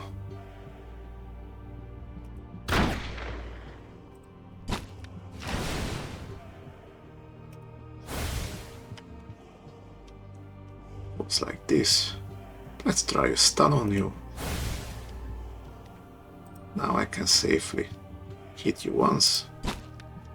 That was enough.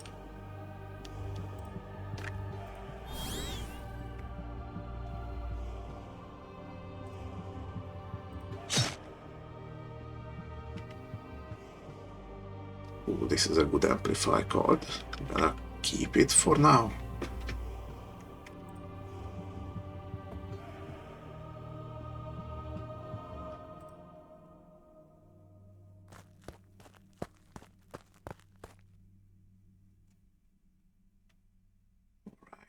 Here we have mostly flanks incoming, actually.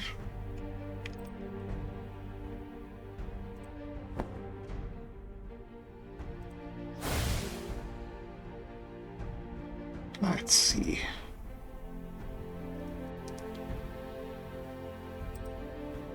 Probably starting with you.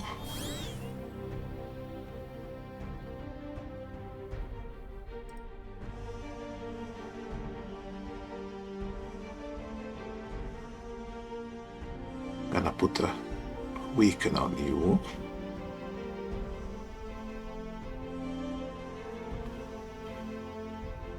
Actually, no, I think I'm gonna keep you for a stun. Or my contact card. Problem is, most of them resist weakened.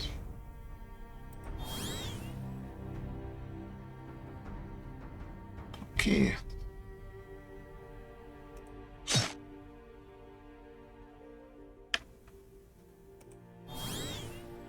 This will work if there's nothing else.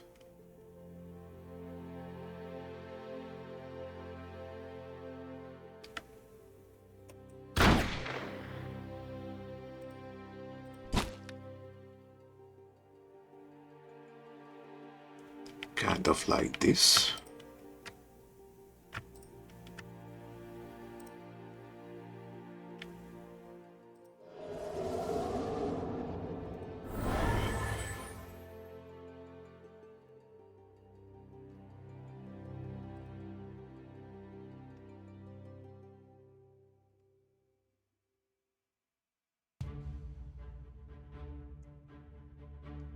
Let's see, I am likely to one-shot this guy.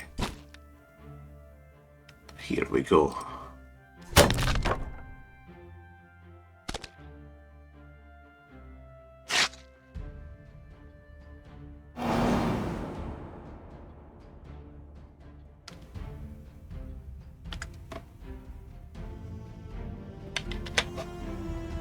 Alright. That was quite the heavy turn. Everyone got flank, which immediately reduced my defend.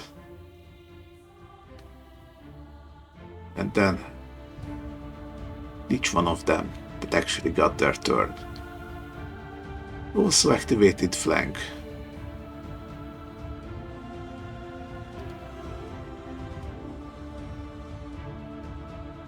So I had 8 vulnerable at the time. The worm hit for quite a bit. Almost a third of my health, actually.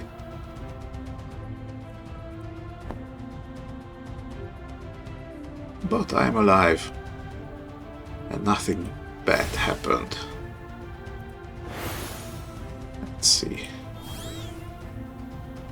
Gonna start the strain train here.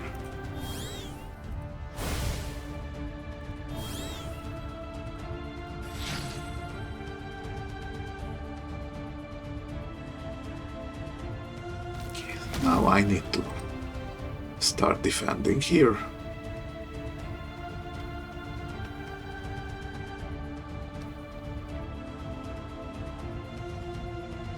Now they're not weak to silver, so it's not gonna do much. I'm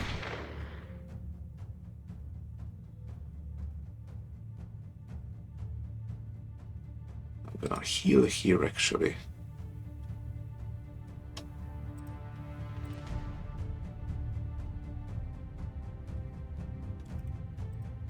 Okay, this is a guaranteed kill right here.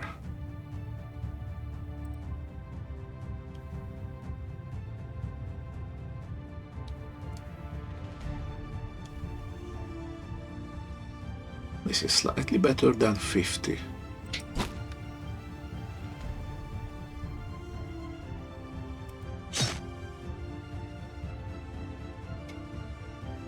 Alright, these are all for next turn.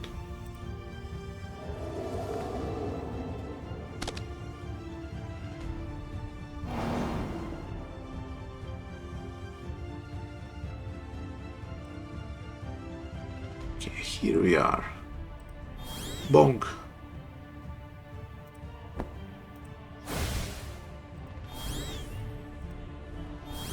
Heal everyone real quick.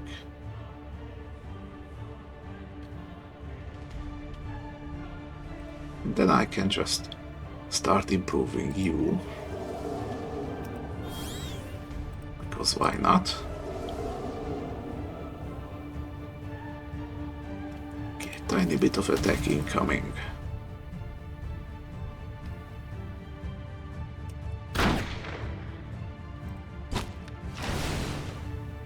Okay, now you die. Let's see if I can hit you with another weaken. No, I couldn't.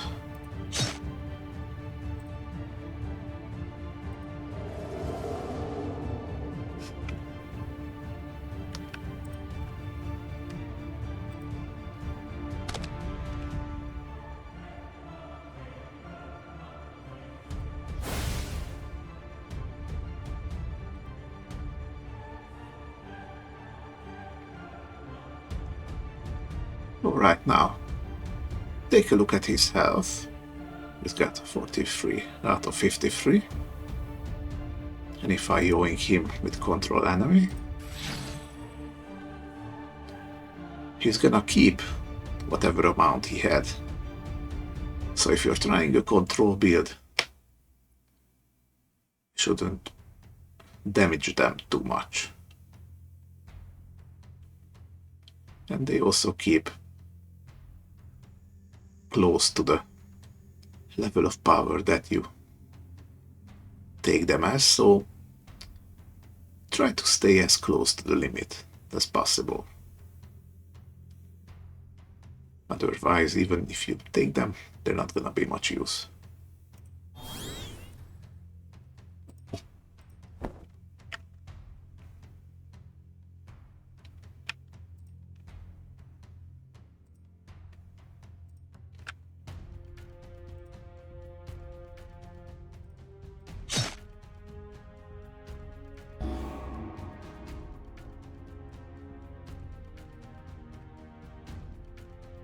Yeah, I think we're set here. Now it's time for the boss.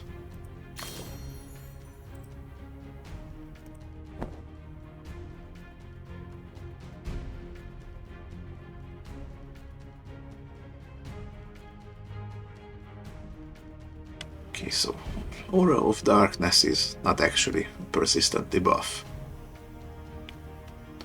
unlike most of the others. Let's see, you don't resist stun, so let's try it. Marvelous. So I'm gonna bonk you now.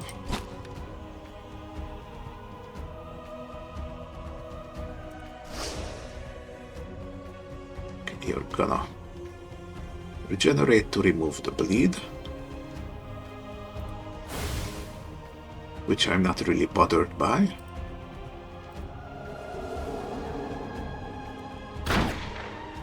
Here, have some extra bleed.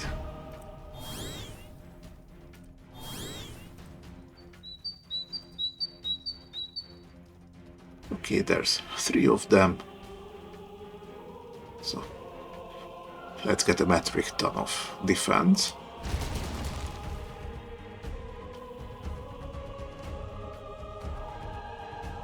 And of course, multicast happens 3 times. So it takes 3 concentration, which is why I'm already fatigued.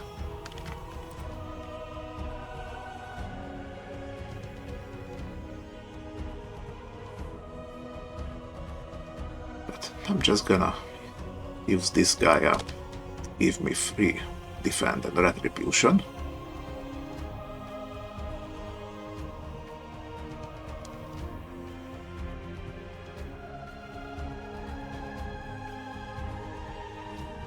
Let's go with the Rock Blast here.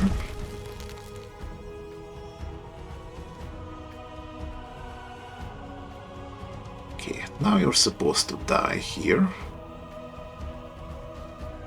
I'm never sure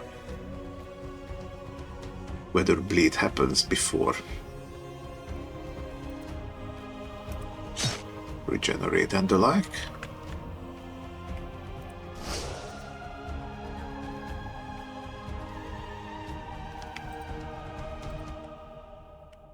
But let's see. Yes, it happens before that.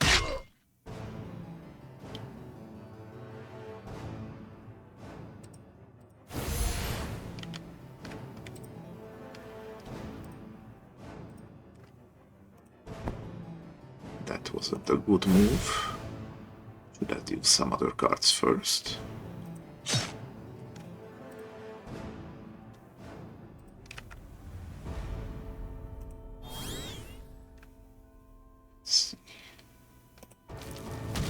Get some Hex Ward to block the bleeding.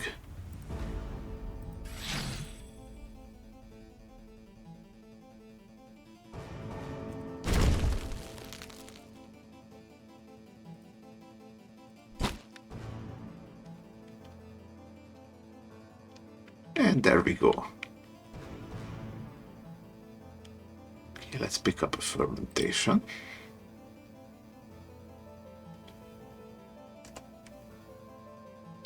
Pretty funny.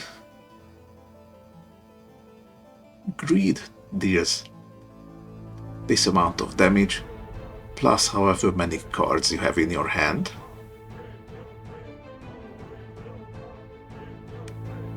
So that's a fixed amount, but you can't play with it. Primal is the amplify plus fixed damage, and the gluttony is the opposite of greed. So greed does damage based on how many cards you have in your hand, and gluttony heals you based on how many cards you have. So if you play it right, this might be the most powerful heal card I will ever have.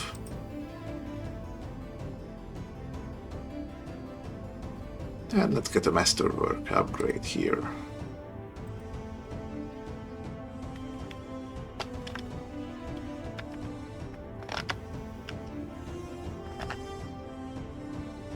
Alright. Do we progress with anything? Nope. But we have perks here. Let's start looking at them a little bit. Okay, this will need another step first.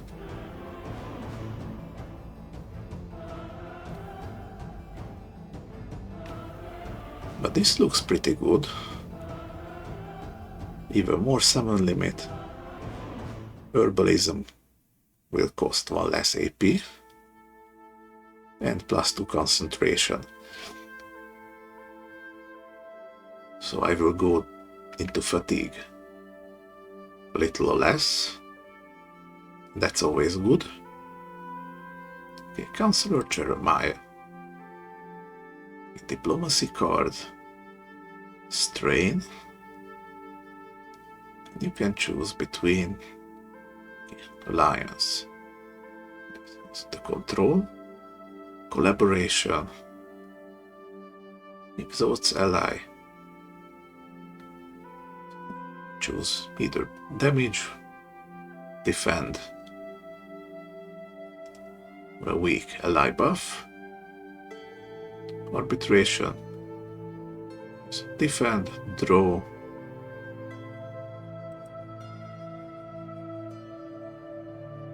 +1 draw if maxed out. Not really planning on increasing diplomacy up to this point.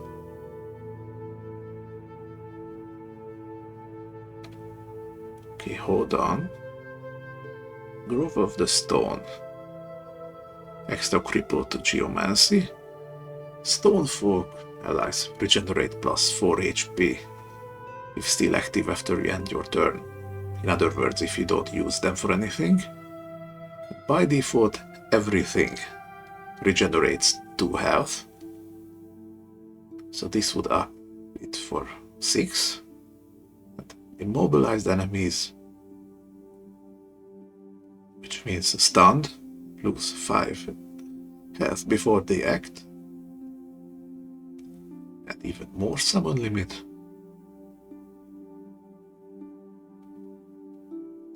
Very tempting. Advanced Herbalist. Even more AP reduction.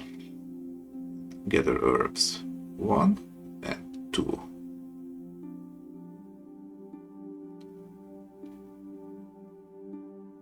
Let's see.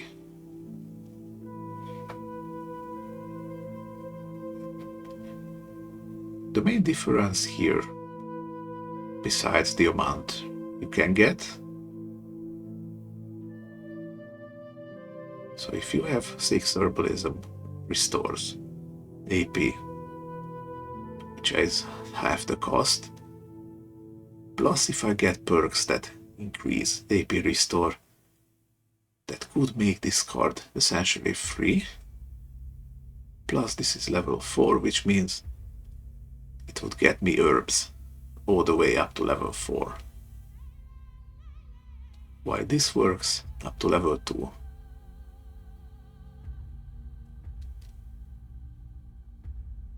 Sounds good, but I don't know what to think about it just yet. These herbs are very much in the RNG territory. However, as you have seen so far, they can be really powerful. Okay, this is illusion. Don't need that. +1 willpower. Everything Hexward. +3. Leadership cards cost -1. I don't have leadership, so doesn't really matter here.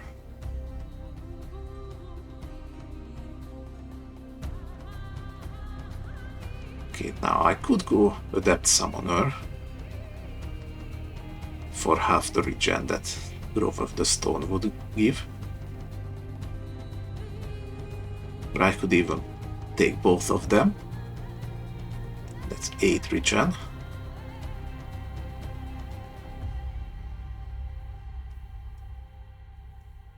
Well, doesn't really matter all that much.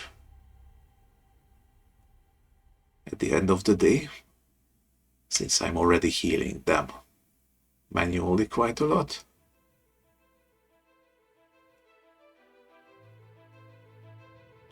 herbal infusions are just minimal buffs. Don't want blunt weapon.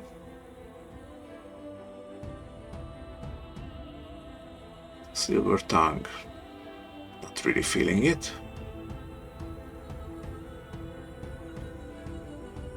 This would only get me +2 vulnerable for marksmanship. Actions.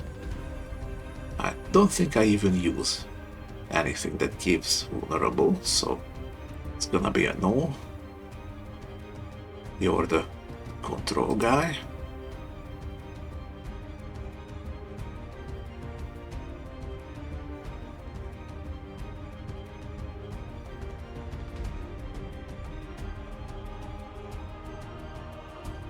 Okay. I think what I'm gonna do here is actually take Serene Reverie for the extra AP restore. Since again I reached the point where I use most of my AP on a heavy turn, so anything that will give me back more will be appreciated. And with the last of my points, I think I'm gonna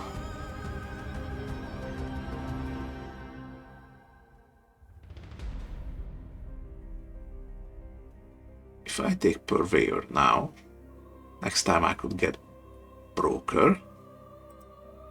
That's even more summon limit. And use of the Ledger. I could see myself doing that.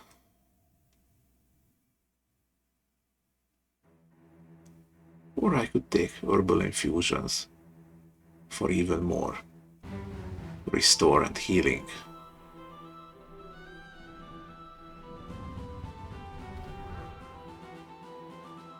I think I'm grabbing Purveyor now. Probably not gonna go further than Broker with this build.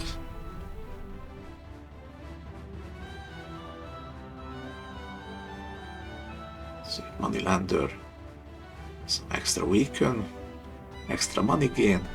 Enemies with weaken counters lose 5 health before they act.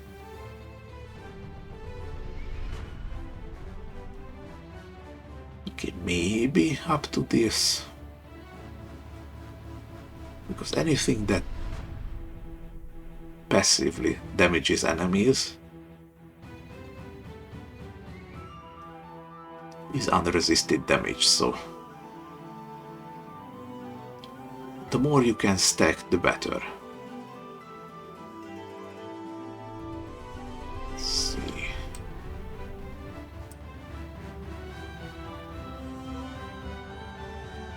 Okay, this would be the next step up from Moneylender. That's just even more money, summon limit. Next up, drop Befriend and the Signet Ring. Which again is a considerably powerful Befriend.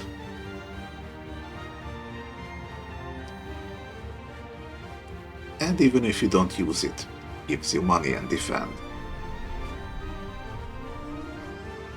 But I don't really want to get diplomacy that high, so I think this is the line that I'm not going to cross, at least with this character.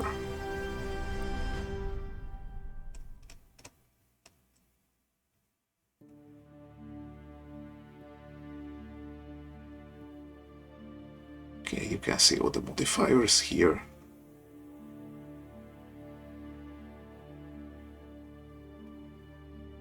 Slowly but surely increasing herbalism here.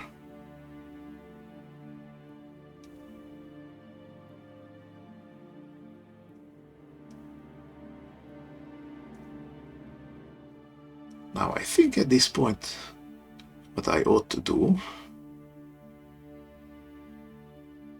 is start increasing nature magic and marksmanship, since these are my primary means of attack.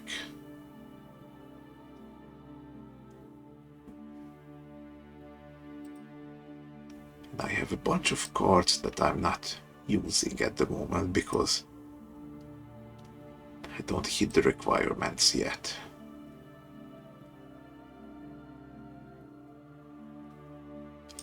See, I would like to have Rippling Shot. That's a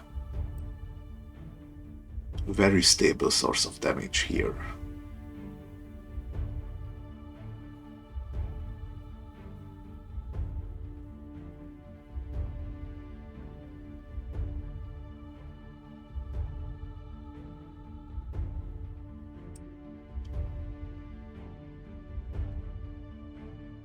Plus, looks like I really need to start gathering marksmanship cards.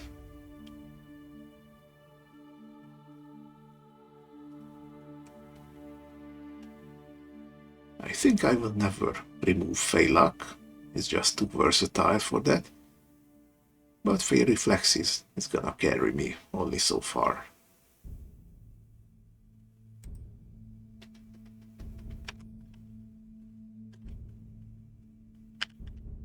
Alright. Now I think it's time to move on to Oxted.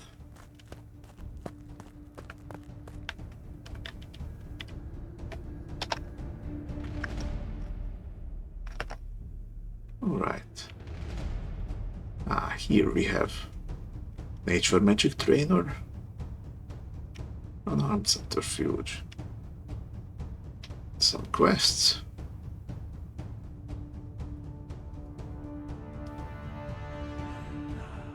Let's see.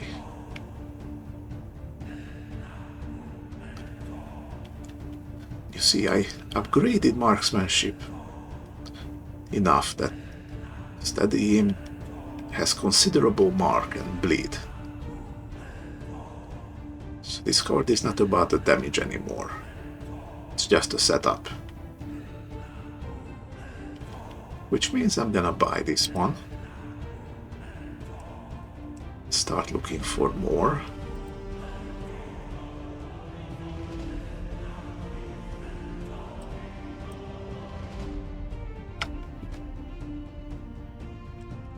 I don't want any of these. Or any of these.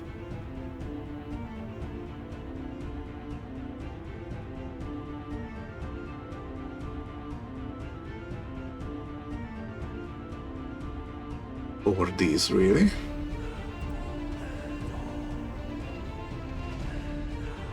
Okay, nothing special over here.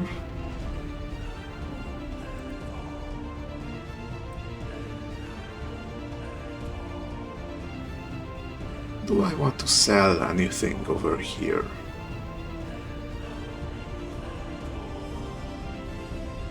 No, I think not.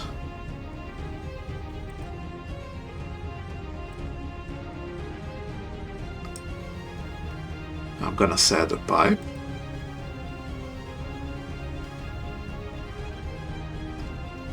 And I'm good on the others, I think.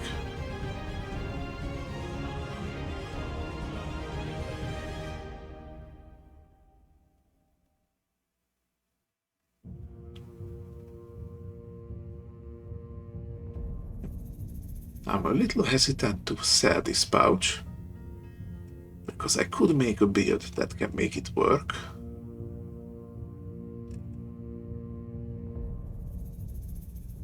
I think I just need a few more stuff for that.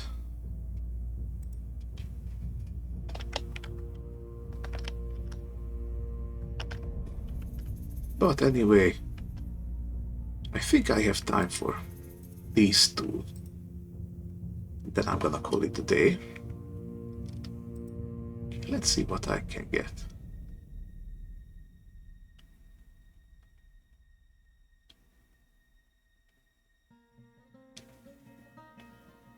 Probably gonna go with crippling shot and silver tongue here.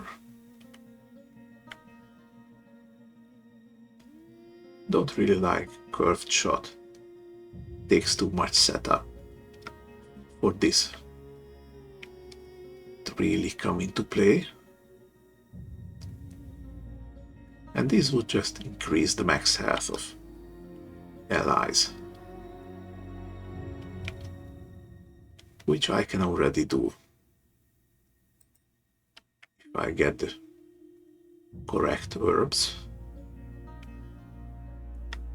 But whatever.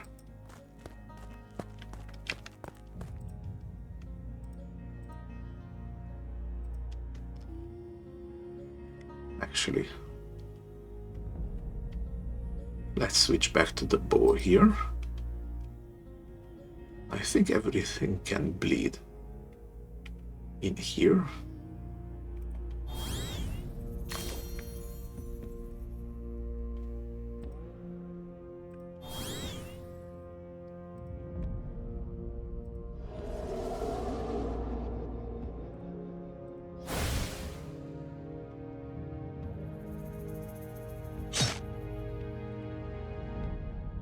Okay, let's keep going.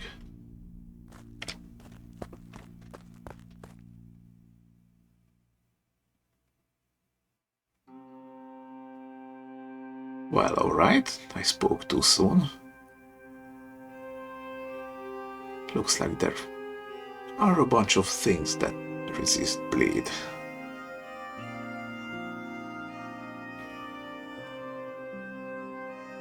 Let's see. I want you out of the picture first.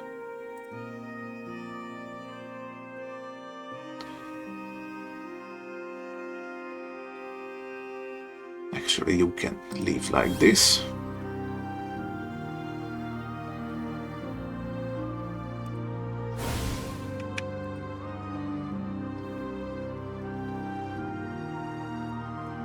You're not good for attacking at all. Let's see.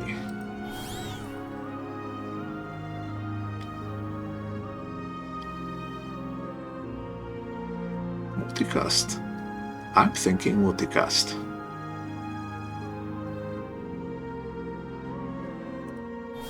Some damage up. Some crit up. Like this.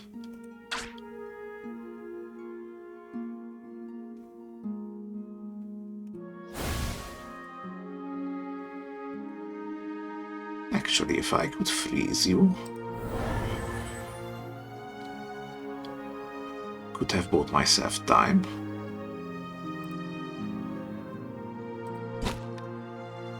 But it looks like I need to resort to brute force here.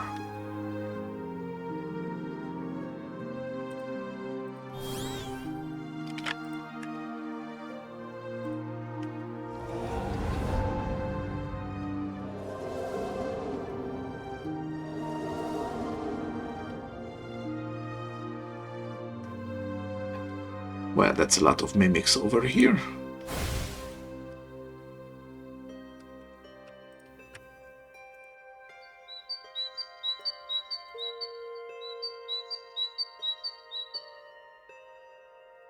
Don't have plant allies, unfortunately. And I'm gonna get some attacks here.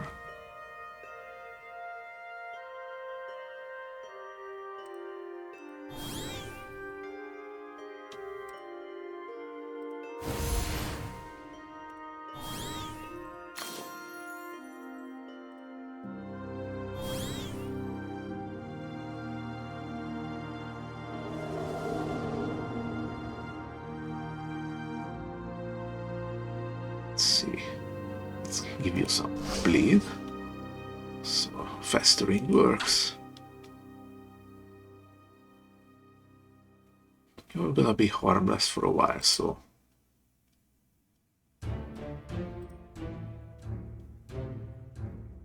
actually don't even need you around here.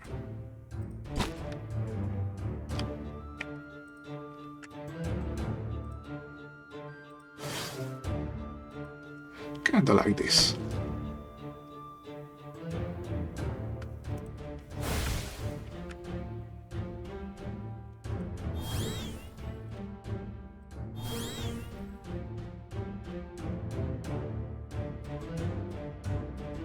Okay, you resist sneak attack.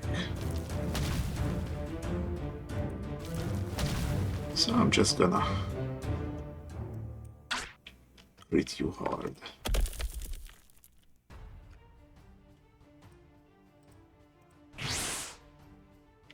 Here we are.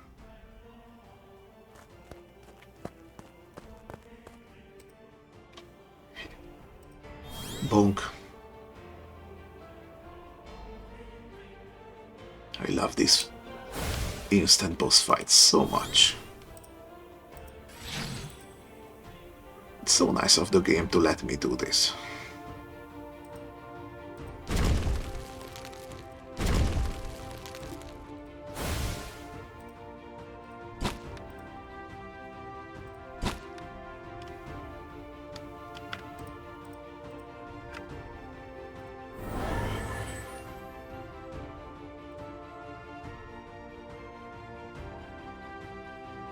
Okay, one crippling shot and one silver tongue. Ah, completed 12 challenges.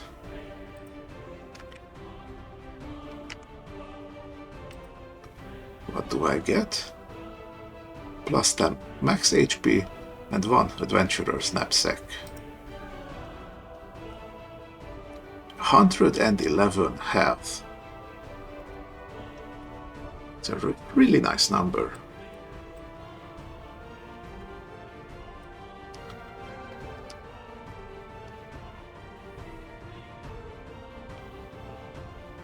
Let's see. And I got the adventurer's knapsack. It's just a regular loot item. Got some steel bolts to sell.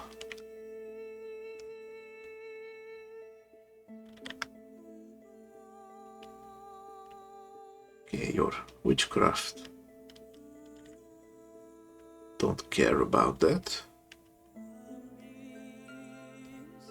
What I care about is doing business during the day.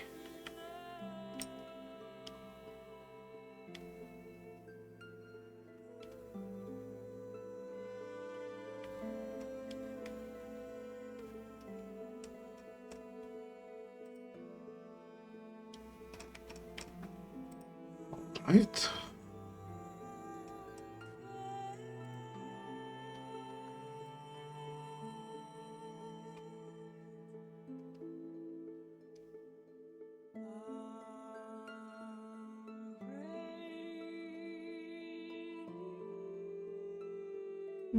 Still don't want to sell anything. I feel like keeping both of these would be good. Maybe even pair it up with the entangle build. That could be lots of fun. Gonna sell the steel board.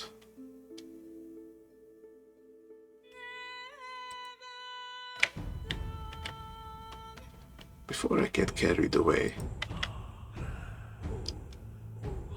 you're gonna need 2,250. Okay, so almost at capacity.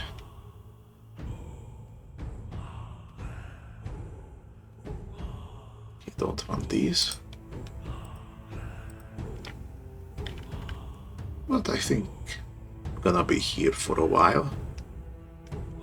buy one level from her and then move on. Let's see.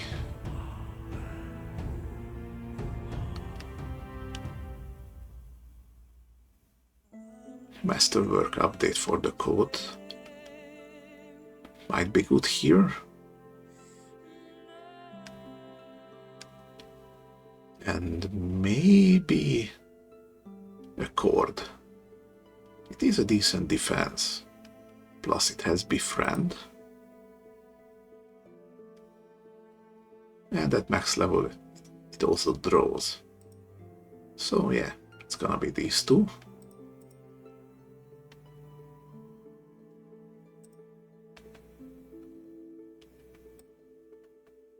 And we have all the humanoid enemies here. This is the boss. Got some decent defenses. And resists stun and vulnerable.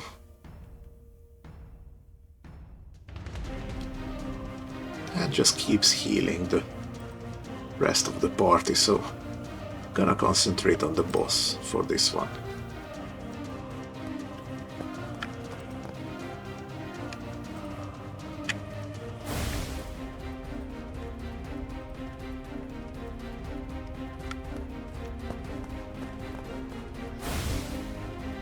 Let's see. Don't want you to start countering me.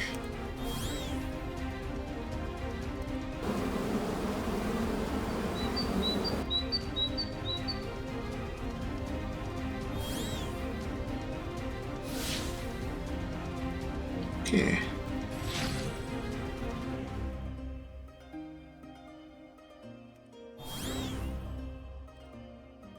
Let's remove you so I don't get flanked.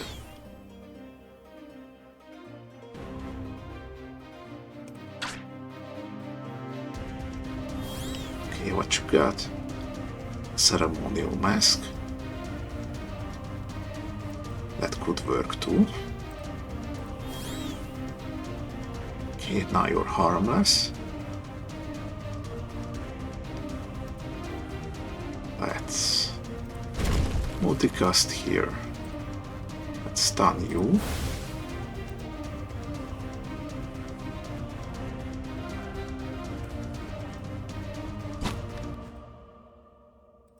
Like this.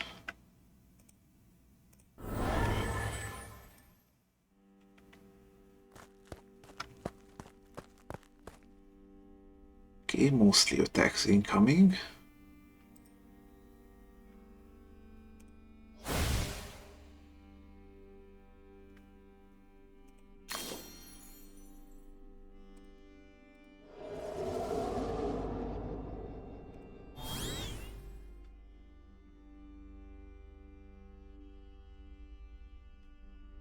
Oh hey, I didn't even think about it.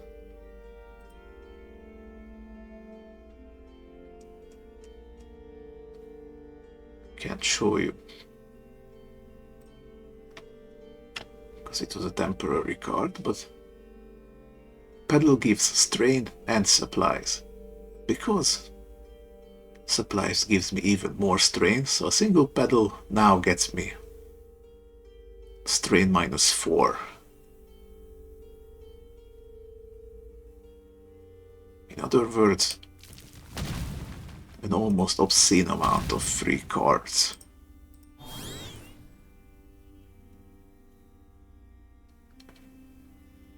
Which also means if I get another peddler or two, I can start building a secondary deck based around that.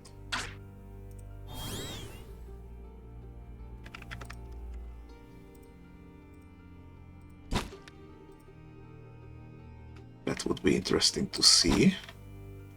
Ooh, Tome of Knowledge. What you got?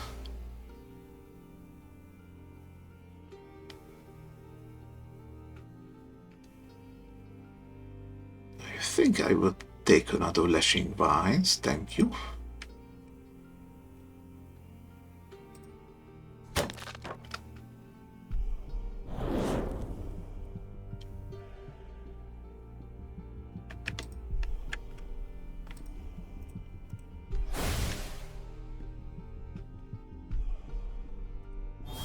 Let's see.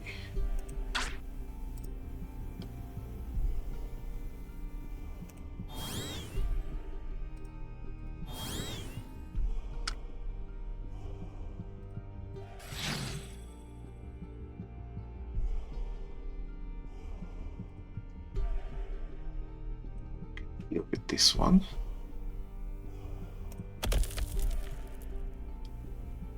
Now I can.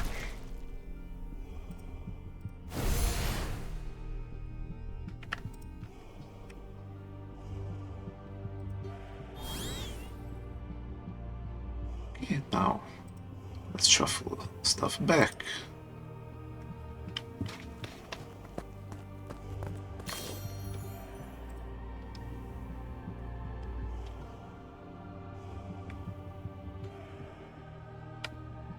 Okay, no one resists stun here. I said no one resists stun here.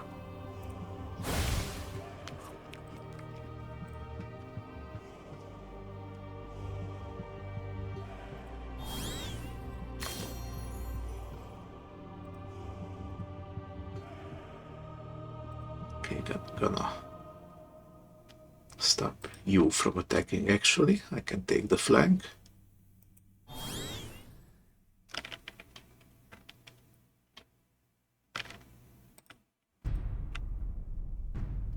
Can I kill you?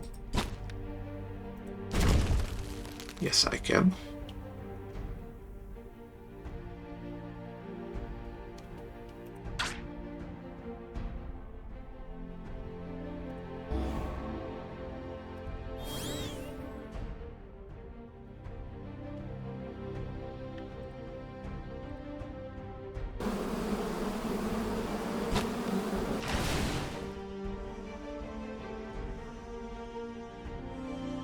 Okay, let's leave it at that. Unless... Okay, this one is guaranteed. It goes like this.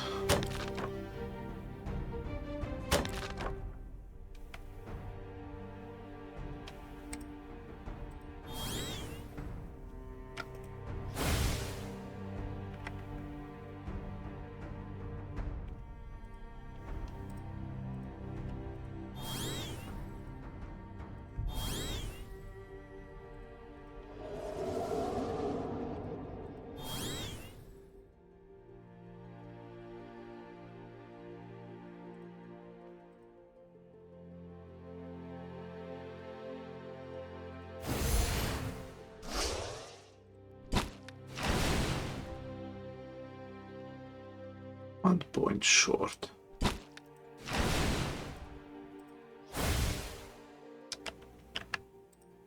That's more like it.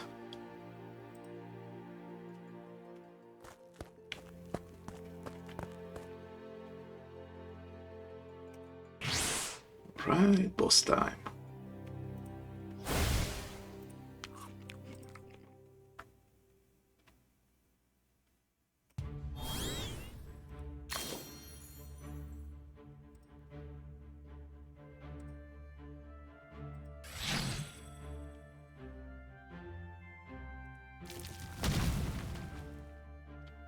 Stack some attack here.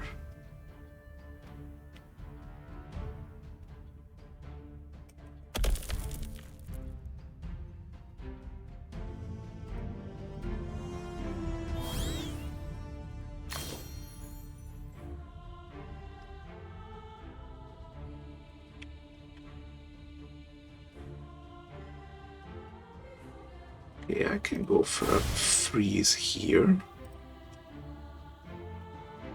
Like this.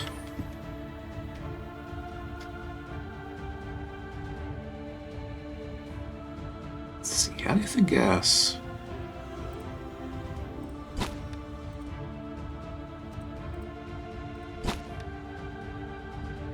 Alright, there goes the boss.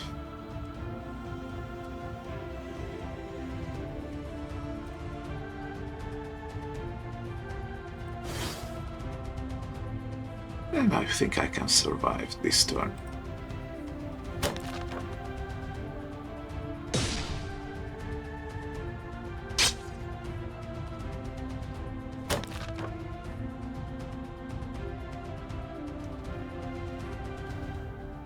Okay, that wasn't too bad.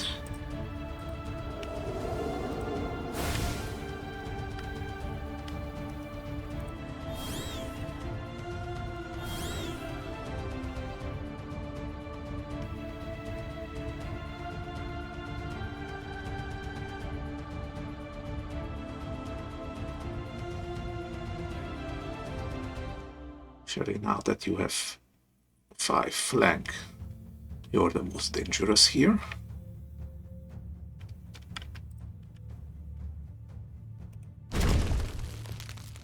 Here we go. Let's remove you so you don't flank.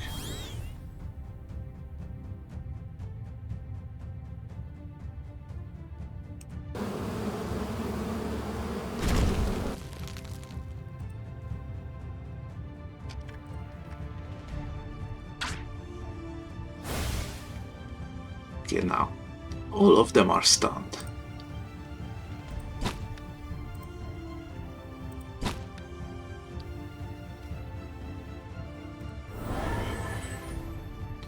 Truly the best turns of all time.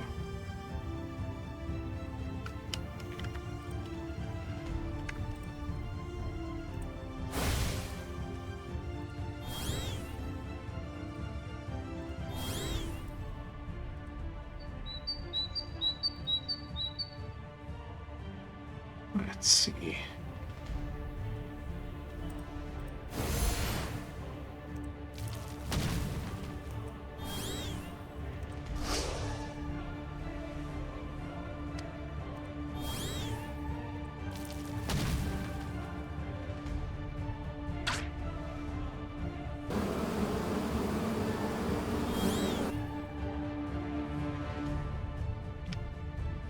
And you're gonna die next turn. Since you're taking 6 now, and 3 the next turn.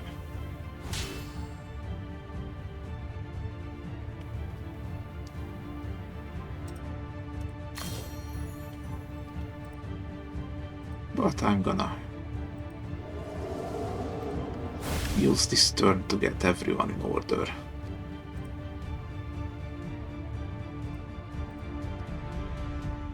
Let's see. See, Pedal gives me 2 strain and another 2 because of the supplies. So now I'm actually going to keep on the lookout for Pedal cards.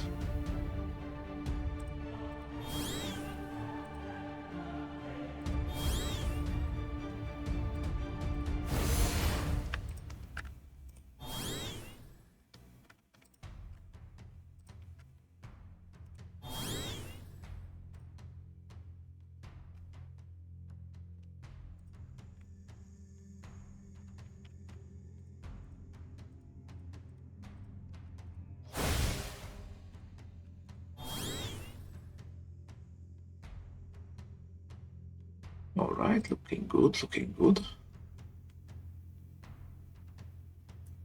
So, Masterwork Code and 1 accord. Now this unlocked another challenge.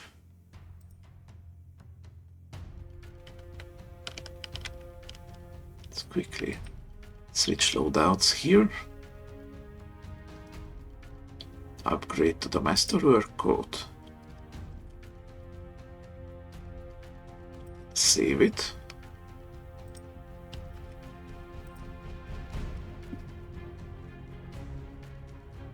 Alright, still doing good.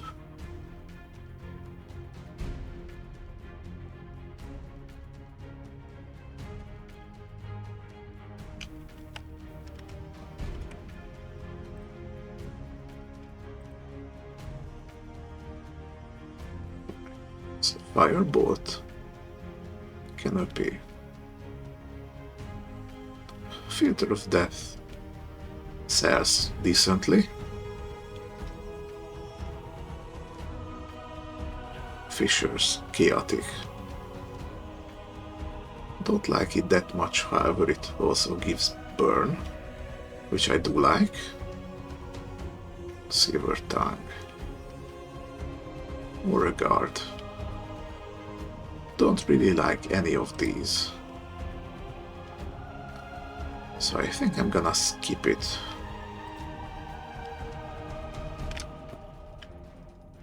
Alright, and now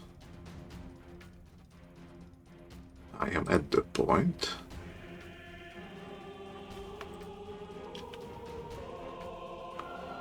I'm gonna sell the code because I have the upgraded version.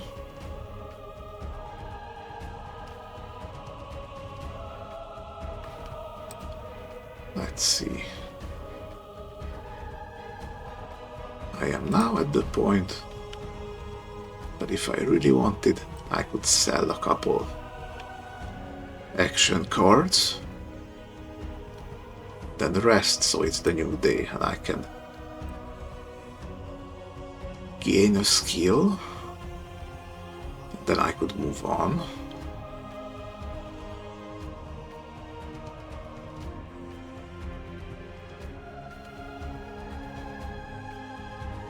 But I don't particularly have skills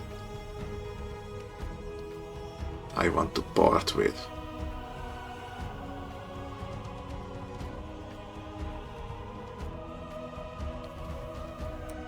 Maybe parley and return to Earth.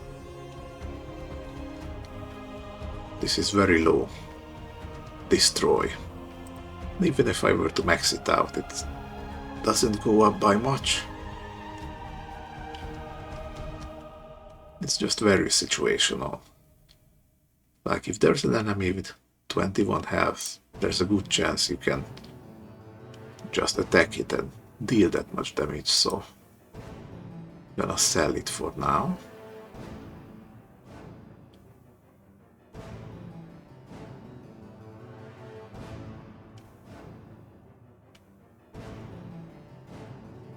Rock shards would be good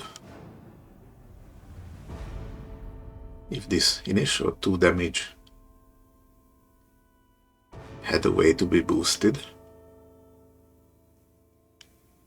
Its synergies, but because it doesn't, don't really like it. Let's see. I can sell Tactful Negotiation here.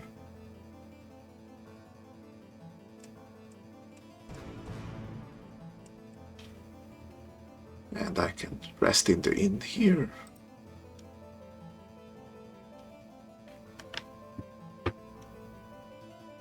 Let's see what's here.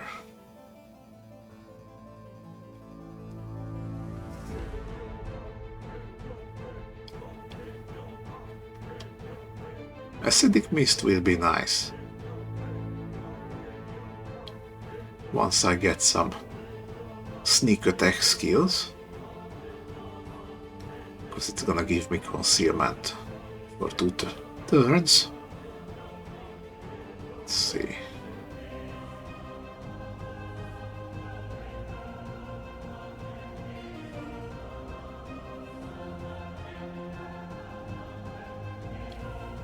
And Venomed Arrow would be amazing if I was going for a damage over time build.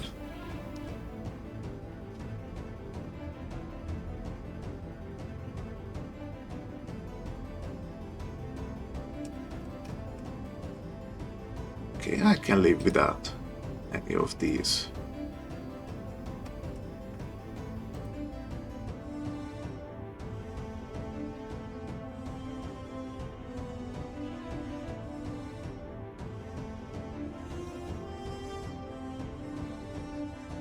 Okay, none of these.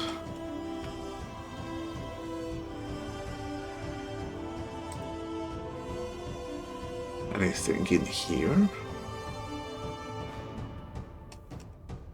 No.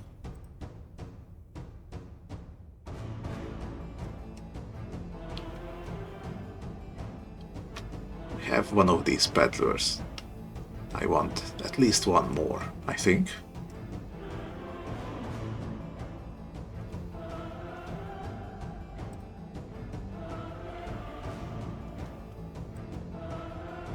Alright. Give me a skill level.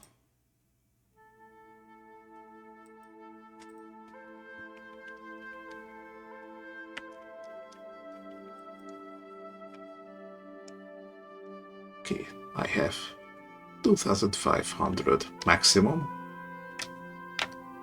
I think the next level up will cost about 3750 if I remember right, so I get all I could from this place.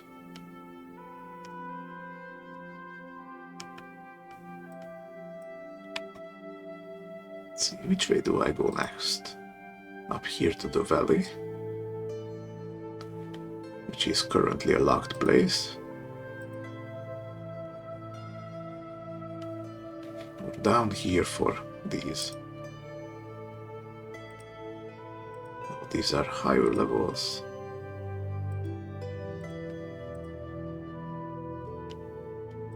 I think there's a bunch of undead in here.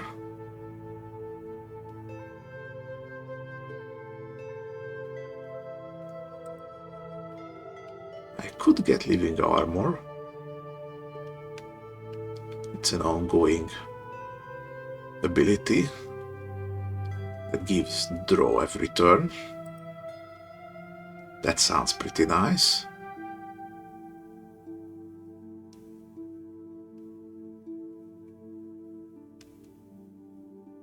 And possibly an amulet of the sharpshooter for mark and extra ranged. Because right now I keep this feather talisman to be able to turn an ability ranged. If I required it, I think I could exchange it.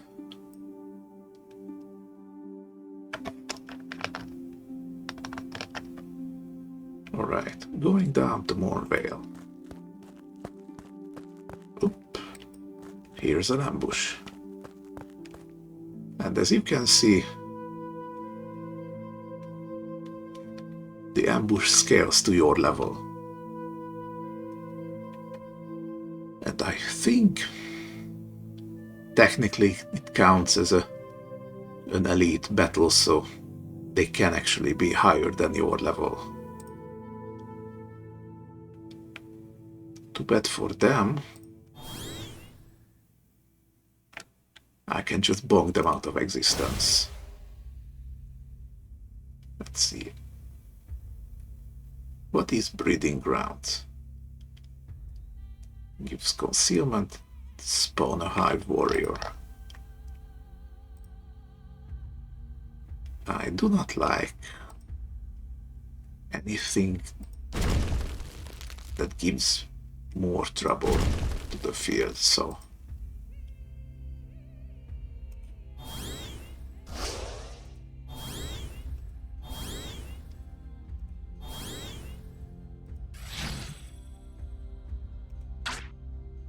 here we go.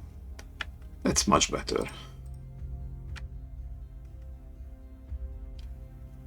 And your bugs, so you all resist venom.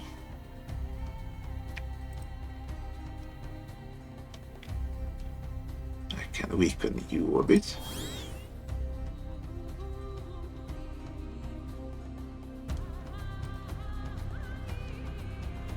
Okay, there is a chance I can just insta-gib you. Almost. Maybe... No, this is chaotic and I don't want to wake him up, so let's go like this.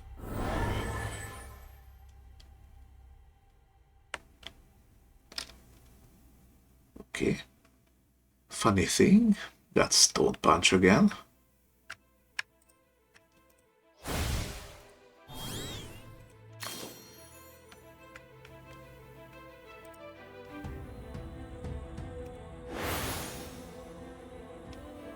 Okay, let's see.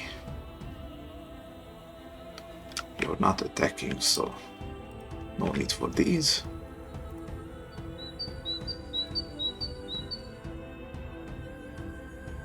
Let's see. One shot here.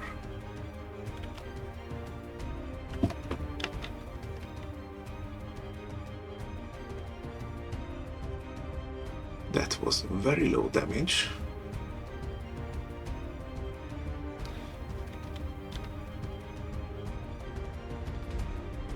Because you have as much piercing resist as I have drain. Makes sense, but please don't.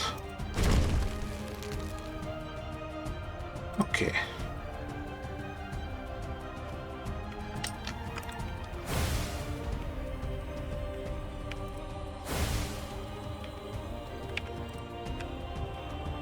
Let's see.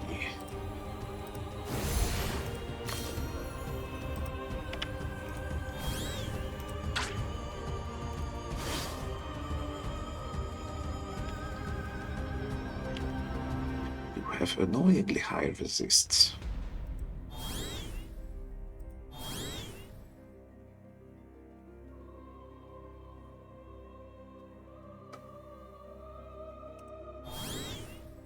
And you resist mark, because of course you do. However, I have this.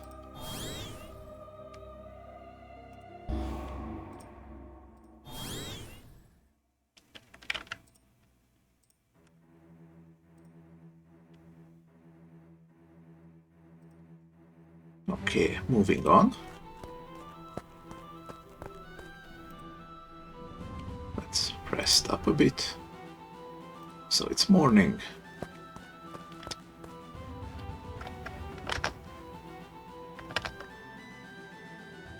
And I think I'm cutting it right here. It has been almost 3 hours again, so it's time to stop. I got what I set out to do.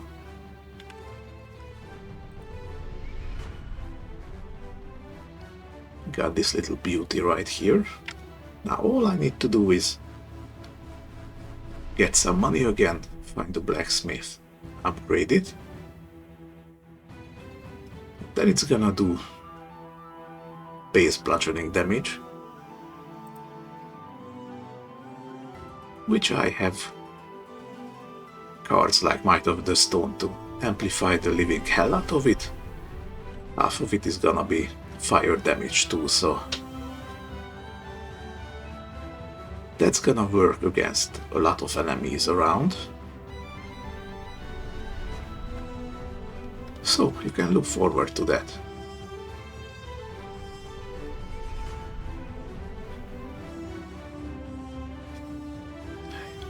Thanks for watching up to this point. See you around. Good day.